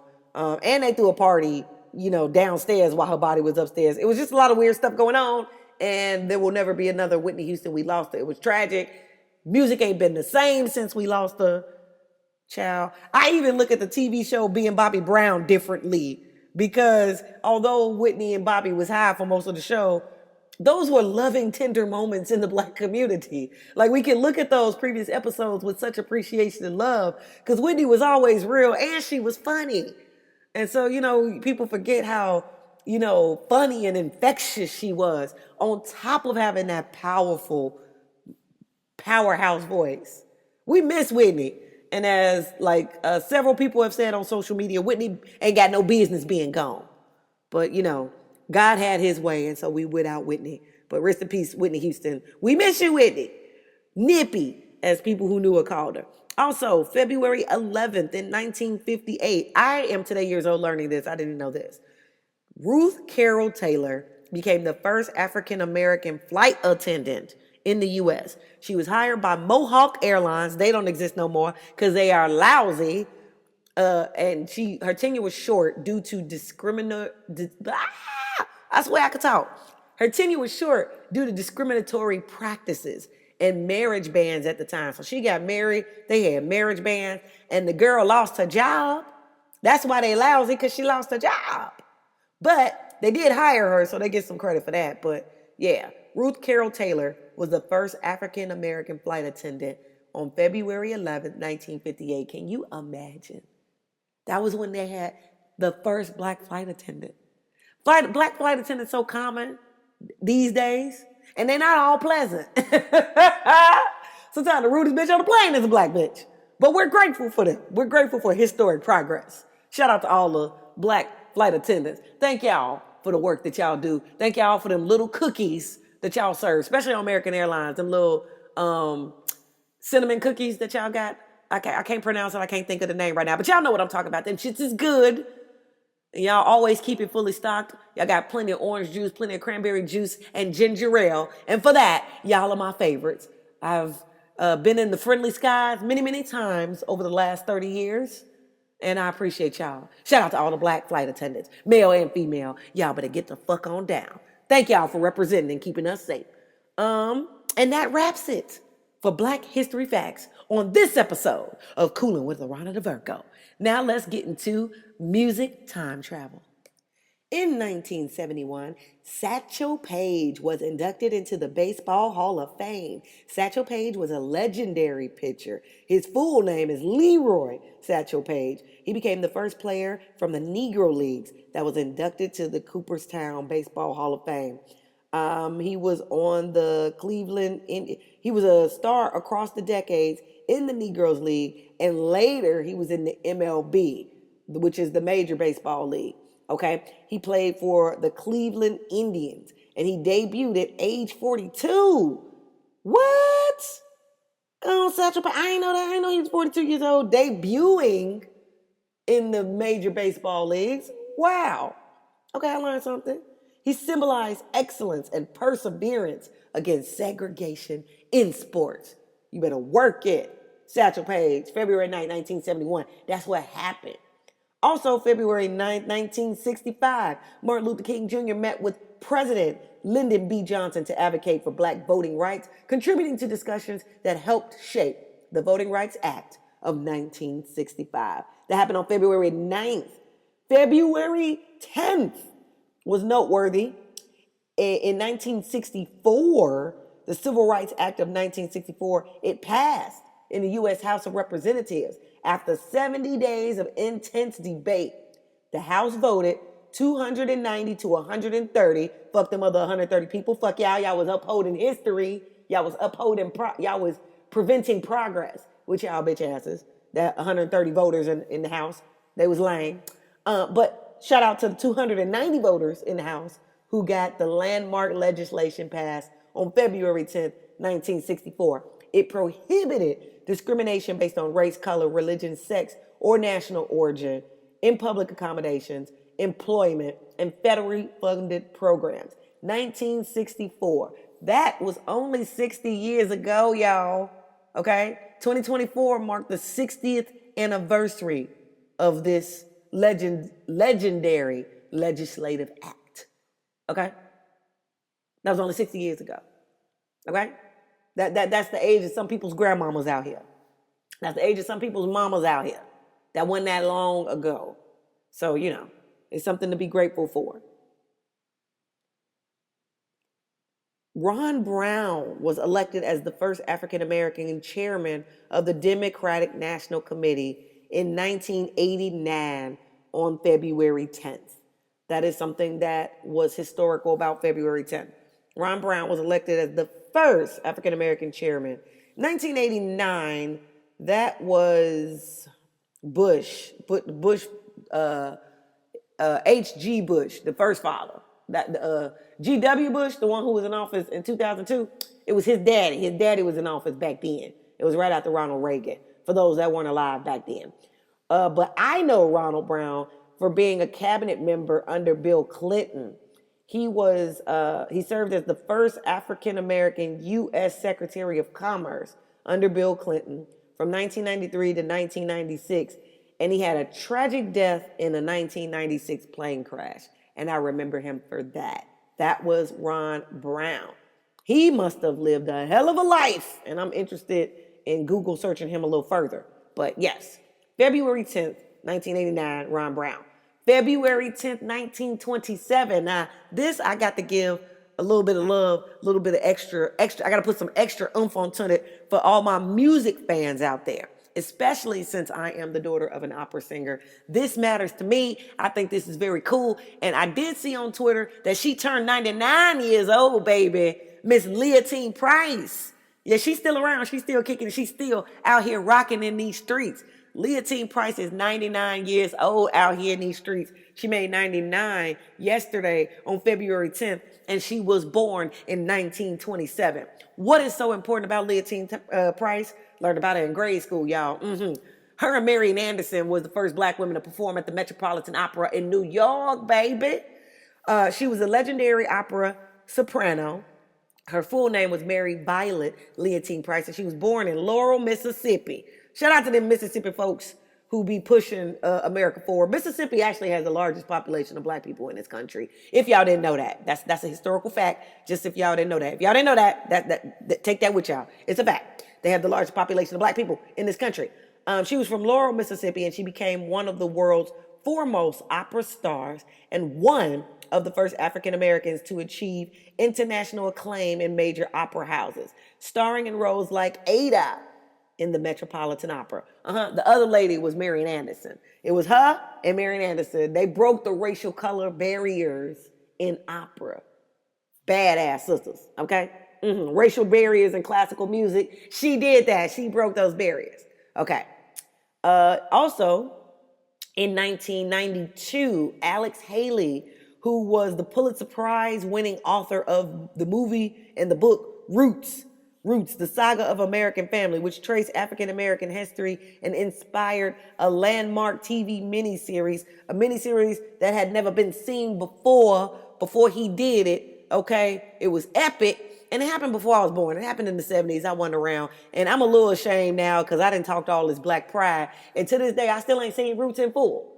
It's long. I ain't never seen it, and shame on me. But I do get the references of Chicken George and, all those things and Kuta Kinte. I did get all that because I did watch some of it, but I just never seen it in its totality. And I guess that's my challenge for 2026. I need to watch all the Roots because on February 10th, in 1992, Alex Haley died. That is the death of Alex Haley. He passed away on that date.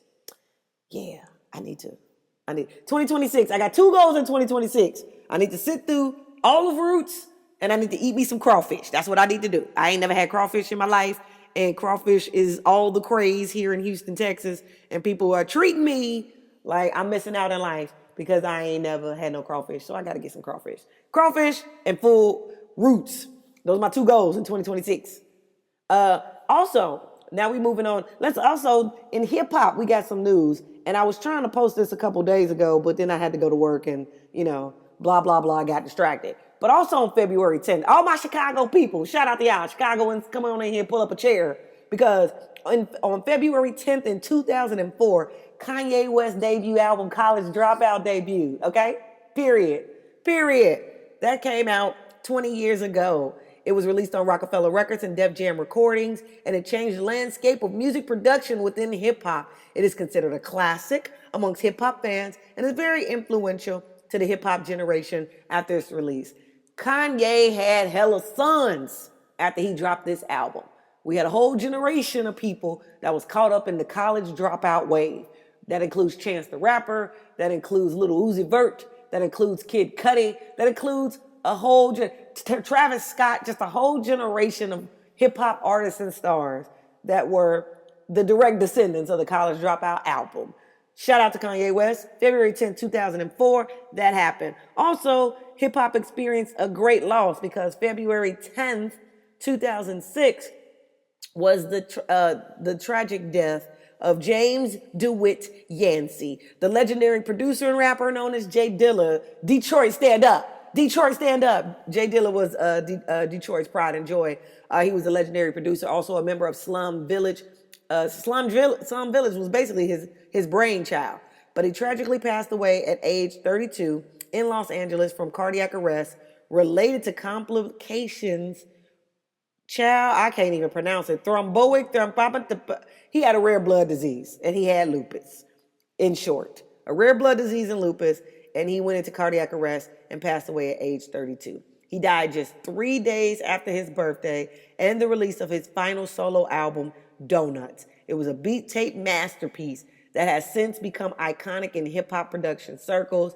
His innovative drum programming and soulful beats influenced countless artists from Common to Kendrick Lamar. And also he was a part of Soulquarians.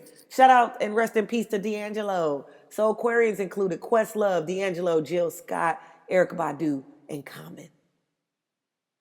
One more time for Jay Dilla. Jay Dilla. He was a gem within hip-hop. Also, now we're moving into February 11th. February 11th in 1997, Erykah Badu, speaking of the Soulquarians, she released her debut album, Baduism.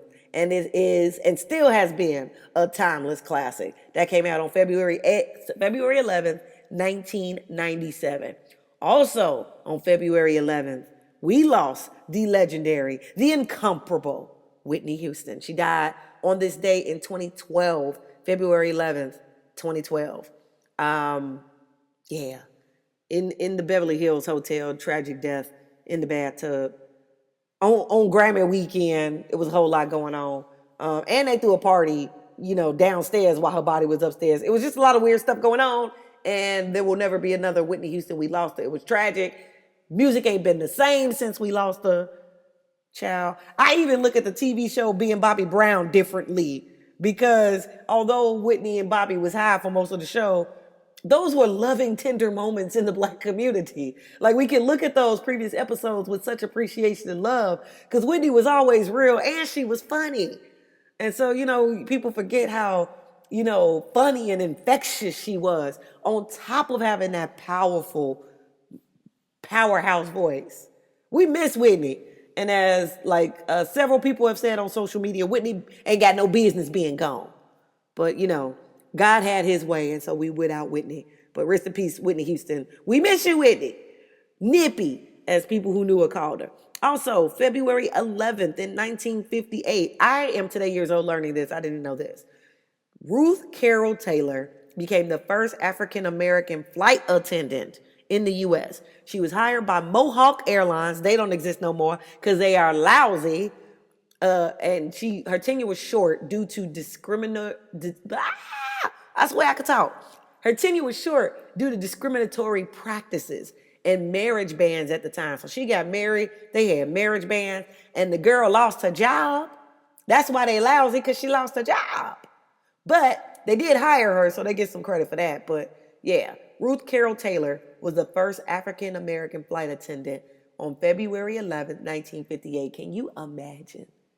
That was when they had the first black flight attendant. Black flight attendants so common these days, and they're not all pleasant. Sometimes the rudest bitch on the plane is a black bitch. But we're grateful for them. We're grateful for historic progress. Shout out to all the black flight attendants. Thank y'all for the work that y'all do. Thank y'all for them little cookies that y'all serve, especially on American Airlines, them little cinnamon cookies that y'all got. I can't pronounce it. I can't think of the name right now. But y'all know what I'm talking about. Them shits is good.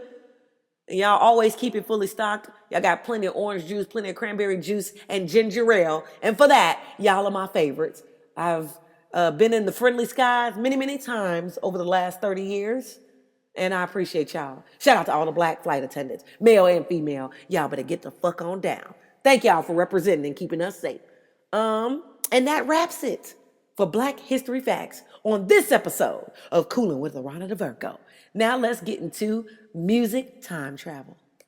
In 1971, Satchel Paige was inducted into the Baseball Hall of Fame. Satchel Paige was a legendary pitcher. His full name is Leroy Satchel Paige. He became the first player from the Negro Leagues that was inducted to the Cooperstown Baseball Hall of Fame. He was on the he was a star across the decades in the Negroes League, and later he was in the MLB, which is the Major Baseball League. Okay, he played for the Cleveland Indians, and he debuted at age 42. What? Oh, Satchel Paige, I ain't know that. I ain't know he was 42 years old, debuting in the Major Baseball Leagues. Wow. Okay, I learned something.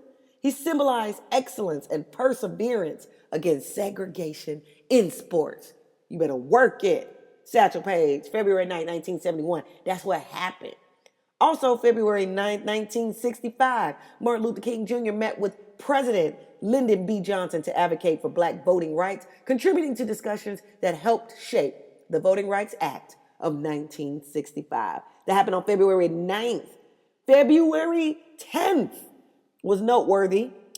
In 1964, the Civil Rights Act of 1964, it passed in the U.S. House of Representatives. After 70 days of intense debate, the House voted 290 to 130. Fuck them other 130 people. Fuck y'all. Y'all was upholding history. Y'all was preventing progress with y'all bitch asses.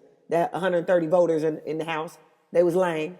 But shout out to the 290 voters in the House who got the landmark legislation passed on February 10th, 1964.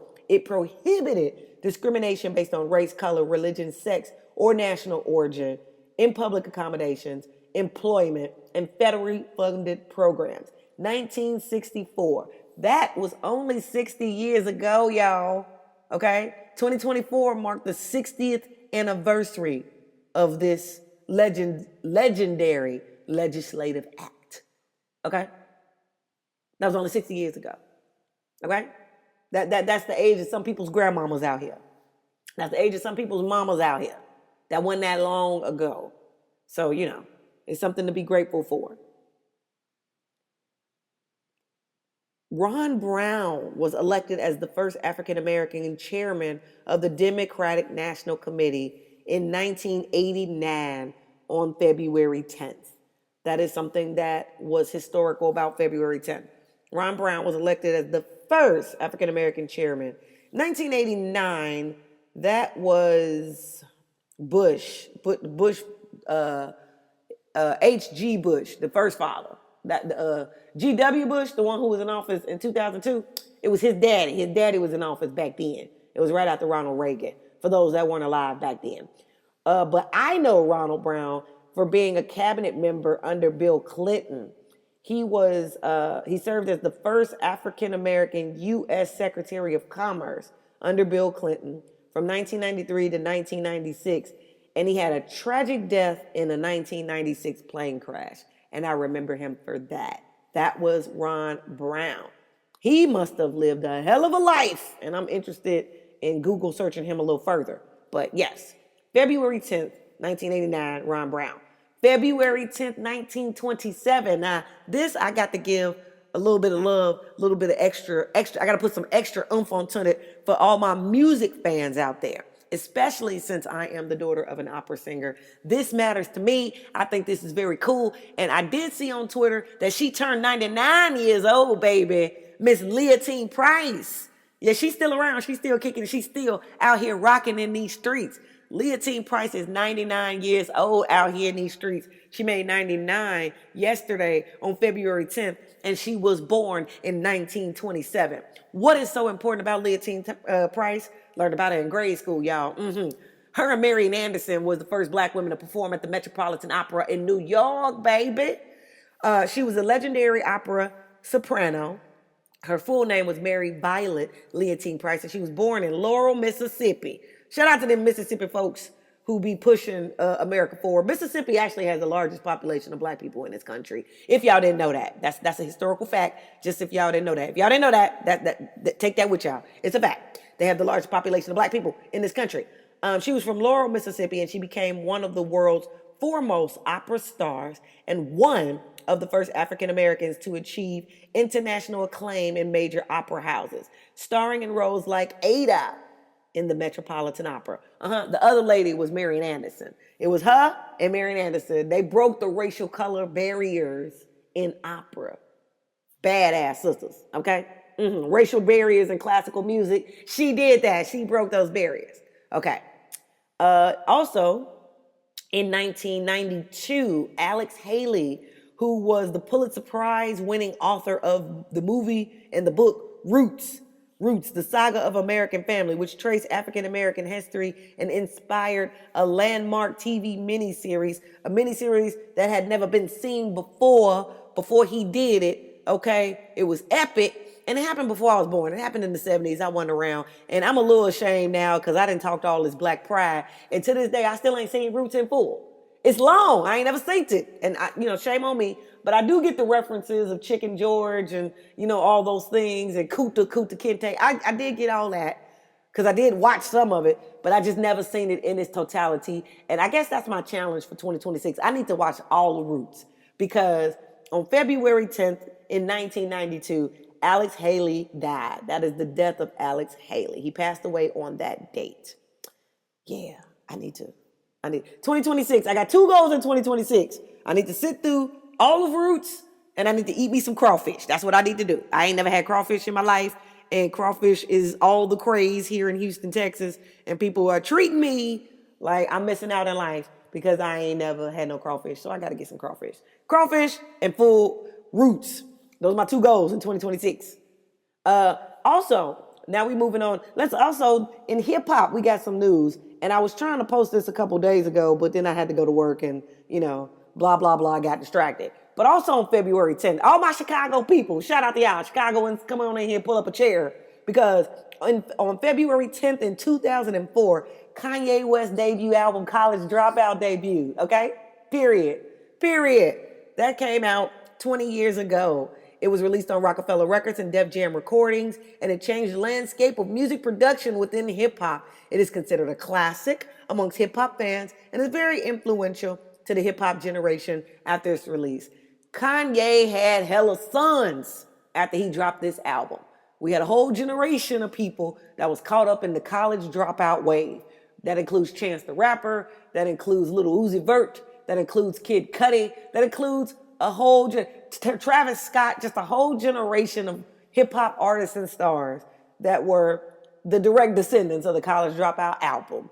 Shout out to Kanye West. February 10, 2004, that happened. Also, hip-hop experienced a great loss because February 10th, 2006 was the tragic death of James DeWitt Yancey, the legendary producer and rapper known as Jay Dilla. Detroit, stand up. Detroit, stand up. Jay Dilla was Detroit's pride and joy. He was a legendary producer, also a member of Slum Village. Slum Village was basically his brainchild. but he tragically passed away at age 32 in Los Angeles from cardiac arrest related to complications. Child, I can't even pronounce it. He had a rare blood disease and he had lupus. In short, a rare blood disease and lupus, and he went into cardiac arrest and passed away at age 32. He died just 3 days after his birthday and the release of his final solo album, Donuts. It was a beat tape masterpiece that has since become iconic in hip hop production circles. His innovative drum programming and soulful beats influenced countless artists from Common to Kendrick Lamar. And also he was a part of Soulquarians. Shout out and rest in peace to D'Angelo. Soulquarians included Questlove, D'Angelo, Jill Scott, Erykah Badu, and Common. One more time for Jay Dilla. Jay Dilla. He was a gem within hip hop. Also, now we're moving into February 11th. February 11th in 1997, Erykah Badu, speaking of the Soulquarians, she released her debut album, Baduism. And it is, and still has been, a timeless classic. That came out on February 11th, 1997. Also, on February 11th, we lost the legendary, the incomparable Whitney Houston. She died on this day in 2012, February 11th, 2012. Yeah. In the Beverly Hills Hotel, tragic death in the bathtub. On Grammy weekend, it was a whole lot going on. And they threw a party, downstairs while her body was upstairs. It was just a lot of weird stuff going on. And there will never be another Whitney Houston. We lost her. It was tragic. Music ain't been the same since we lost her. Child. I even look at the TV show Being Bobby Brown differently.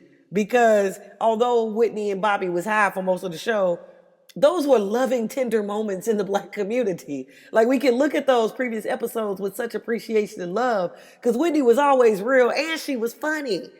And so, people forget how, funny and infectious she was, on top of having that powerful powerhouse voice. We miss Whitney. And as several people have said on social media, Whitney ain't got no business being gone. But, God had his way, and so we without Whitney. But rest in peace, Whitney Houston. We miss you, Whitney. Nippy, as people who knew her called her. Also, February 11th in 1958. I am today years old learning this. I didn't know this. Ruth Carol Taylor became the first African-American flight attendant in the U.S. She was hired by Mohawk Airlines. They don't exist no more because they are lousy. And her tenure was short due to I swear I could talk. Her tenure was short due to discriminatory practices and marriage bans at the time. So she got married, they had marriage bans, and the girl lost her job. That's why they lousy, because she lost her job. But they did hire her, so they get some credit for that. But yeah, Ruth Carol Taylor was the first African-American flight attendant on February 11th, 1958. Can you imagine? That was when they had the first Black flight attendant. Black flight attendants so common these days, and they're not all pleasant. Sometimes the rudest bitch on the plane is a Black bitch. But we're grateful for them. We're grateful for historic progress. Shout out to all the Black flight attendants. Thank y'all for the work that y'all do. Thank y'all for them little cookies that y'all serve, especially on American Airlines, them little cinnamon cookies that y'all got. I can't pronounce it. I can't think of the name right now, but y'all know what I'm talking about. Them shits is good. And y'all always keep it fully stocked. Y'all got plenty of orange juice, plenty of cranberry juice, and ginger ale. And for that, y'all are my favorites. I've been in the friendly skies many, many times over the last 30 years. And I appreciate y'all. Shout out to all the Black flight attendants, male and female. Y'all better get the fuck on down. Thank y'all for representing and keeping us safe. And that wraps it for Black History Facts on this episode of Coolin with AaronaTheVirgo. Now let's get into music time travel. All right, this segment, Music Time Travel, is largely influenced by the previous segment y'all just listened to, Black History Facts. So, because Black History Facts is important to me, and like I told y'all, I've been watching all my favorite 90s programs all over again. That got me to watching A Different World, seeing Dwayne and Freddie's radio show, and it reminded me about being in college and when I had a radio show, okay? And it inspired this segment because I'm a music lover, and this is called Coolin' with AaronaTheVirgo. And when you're cooling with AaronaTheVirgo, you're cooling with a hip hop lover. You're cooling with a music lover. You're cooling with somebody who's been singing since the age of 5. You're cooling with somebody whose mama was an opera singer. So this has to be involved in my podcast. Not only that, like I said, it got me thinking about my time during college radio, and I had just such a good time. I used to be on Saturday mornings. Shout out to WBML. I don't know if they still have that radio station at my college campus anymore. I haven't been there in over 20 years. I graduated in 2004. So yeah, it's 2026. It's been over 20 years. But 89.3 WBML, where black music lives, every Saturday. That's what I was on during my sophomore year. And it was a good time. It was a good experience. I used to get in trouble, y'all, with my program director because I never followed a script. I never followed a pattern. And as y'all can see, I still have those trends today. But my music used to be all over the place. He used to tell me, Aarona, you need to get a theme for your show. Because I used to just get on, I would talk to the people, and I would just continuously play music that I enjoy. And I'd be all over the board. It didn't have no rhyme or reason to it. But now that podcasts exist, you feel me? I can get back to doing what I want to do. Now, because now that I have 20 years of experience in television and radio, I can do what I used to do, but I could do it a little bit better. I could do it a little bit more thought out and a little bit more structured. So y'all get the blessing. Y'all get the benefit of catching me now while I'm structured. You see that? Because back in the day, I used to just play what I wanted to play and be on the air, have a good time, and be like, all right, y'all, see y'all next week. Peace. And that would be it. But this one is a little bit more structured. This is called Music Time Travel. Why? Because the music that I'm playing ain't new. It's just good and true. Okay? You feel me? It ain't new. These ain't new songs. They just good and true songs. That's what every song I play in this segment got in common. Okay, so the songs y'all about to hear, and for the sake of time, I'm just gonna play enough of the music where y'all get that in y'all spirit and be like, "Ooh, this is a damn good song." And then you go off on your respective journeys to Spotify, YouTube Music, Apple Music, Pandora, wherever you stream your music, and you go off into y'all respective journeys and go hit the whole thing, or go support the artist, buy their album, buy their shit. Okay, because these is good songs. They good and true and timeless. So it's music time travel. None of these songs are new. Y'all just need to hear them. Okay, first up, we got Cleo's Soul. And the first time I heard this song, I absolutely adored this song. It's not a new song, but it's a true song. This came out in 2020. We're going back to 2020. This was released on March 27, 2020. Cleo's Soul, When I'm in Your Arms. Guys, this is an awesome song, a soulful song, and y'all need to enjoy every bit of it. Check it out.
we took you back to March 27th, 2020, when I'm in Your Arms was released. It was a dark time. It was a pandemic. It was a whole lot going on, but artists was in their little rooms, like Andre 3000 was saying, and they was creating. And she dropped this awesomeness, and y'all had to check it out. All right, so we're going from 2020, and I'm going to take y'all all the way back to 1971. 1971, this awesome gem was released, and the exact date, I got the date right here. Let me pull it up. August 10th, 1979. Shout out to Leo season. This wonderful creation was made, and it's not a new song, but it's a good and true song. Check it out.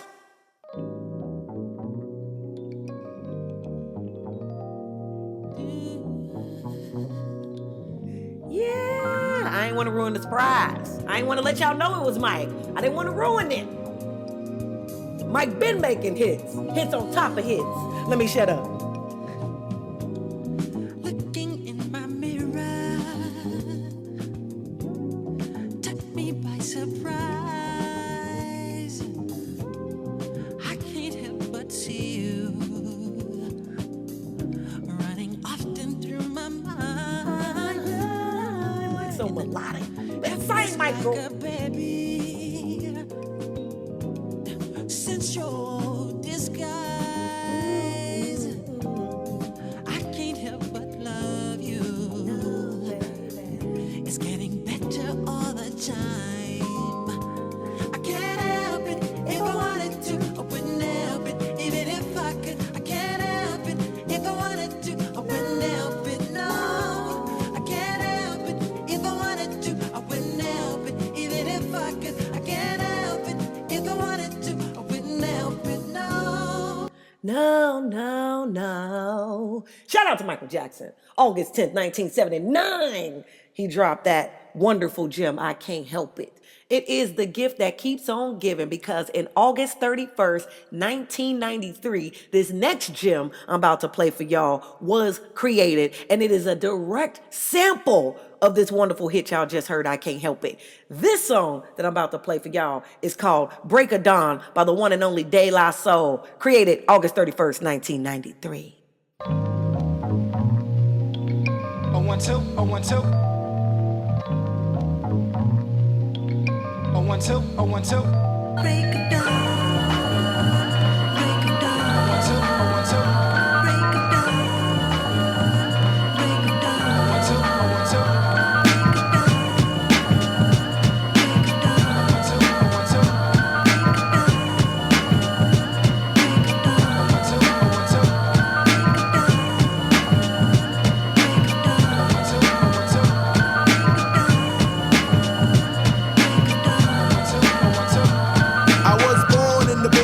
CAT scan when my building fell down on the rat scan. People sold a super on a trip to the P now. While I settle off the shores of the Long Island. My father's clean, I mean my mind is clear when I transmit. I am the man of the family cause the pants fit. I want to let forensics prove that I can mince groove with the threat from leader water hate. Wanna say salutation to the nation of the Nubians. We about to place it in that 3 feet of stew again. I got the frequency to shatter Mr. Jones' perm. I got a hail of other honeys cause it's short term galley and a swarm for the shotty in the jacket. For the brother, he's a nigga when he packs it. So get your butt out the sling. I start Muhammad floating up, that means the death. So like the autograph sign until the break. Hey, 1993, stand up, hip hop heads, De La Soul.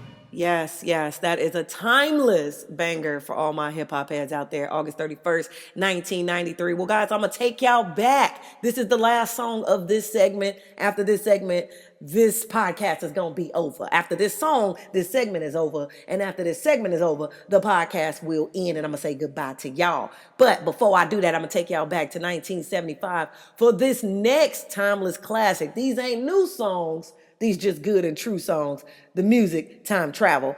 And this song I'm about to play for y'all was also sampled in the song you just heard, Break of Dawn by De La Soul. It's because of this good music and this awesome musicianship that this music can be reused time and time again to make new classics, new hits that inspire generations. And shout out to Motown Records for not being selfish, giving the hip hop generation something to bop to. Shout out to Stevie Wonder, who wrote I Can't Help It with Michael Jackson, and Quincy Jones, rest in peace, Quincy Jones, who produced I Can't Help It by Michael Jackson. Shout out to y'all for releasing the rights and clearing the sample for De La Soul to get on down. And shout out to this next brother for clearing the sample so De La Soul could get down. This next song, and I didn't even do this on purpose, because this next song, I'm taking you out in 1975, but this was also created in March. We started in March of 2020 with the Cleo Soul in Your Arms. Then we went to August of 1979 with Michael Jackson, August of 1993 with De La Soul, and I'm taking y'all back to March of 1975. This song, Quiet Storm, by the one and only incomparable Smokey Robinson, was created March 26, 1995, and it go a little something like this.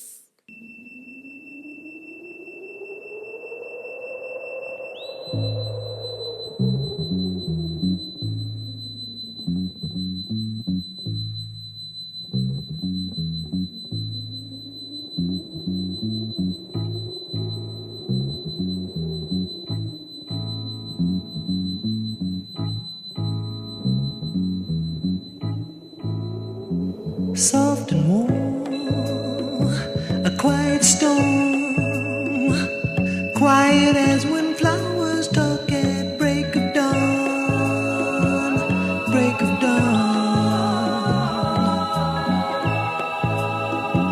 A power source of tender force, generating, radiating, turn me on, turn me on.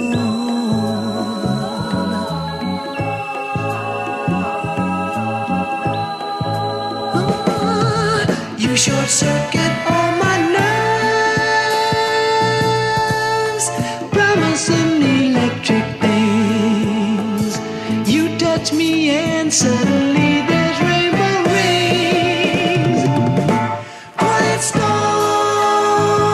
blowing through my life. Quiet storm blowing through my life.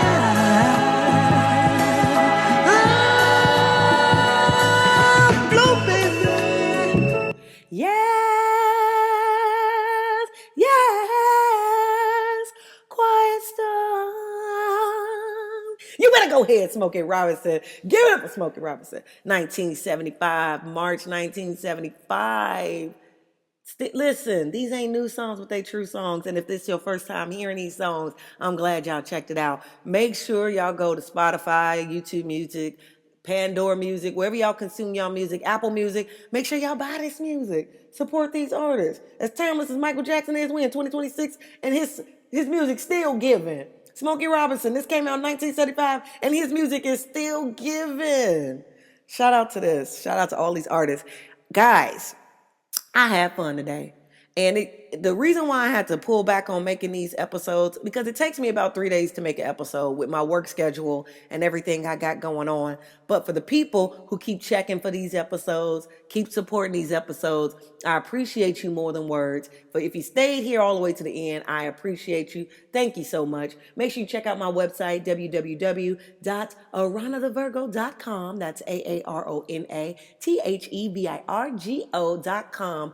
Join my YouTube members only. It's 2 price tiers, $9.99 for my podcast supporters. You'll get the podcast before the rest of the world. Y'all gonna get first dibs on everything regarding my podcast. And then y'all get access to all of my other archive content, like my vlog that I've been doing since 2011, that I did all the way up until I was homeless. I did it the whole time until I had to stop recording because people was doing too much and trying to insert themselves into my story like my life was a reality show. It was a mess, but with God's grace, I got through it. Okay.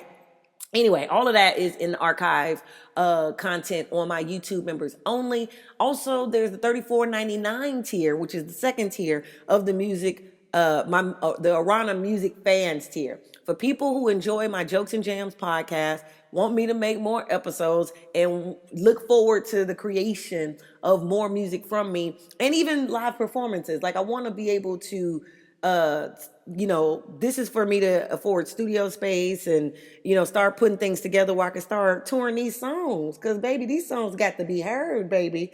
And then also, this segment of the show that y'all just heard, the music time travel, okay? We can, set up little spaces and time to have our own member only live on YouTube. For the members that's in that tier, we have our own live sessions together where we just vibing and cruising. And, I'm going to be running playlists like what you just heard. We're going to be learning stuff. We're just going to be enjoying music and commenting and fellowshipping with each other, okay? And if that's interesting to you, if that sounds like something you want to do, that's the $34.99 tier of the YouTube members only. Guys, that's all I got for y'all today. Thank y'all for tuning in. Coolin' with AaronaTheVirgo, the podcast show for radio. New and improved. Y'all better work it. Somebody calling me. They gonna have to wait. I'm sending them the voicemail because this is my sign off. I hope y'all stay safe, healthy, and protected in Jesus' name until we meet again. And I'll catch y'all on the next one. Peace.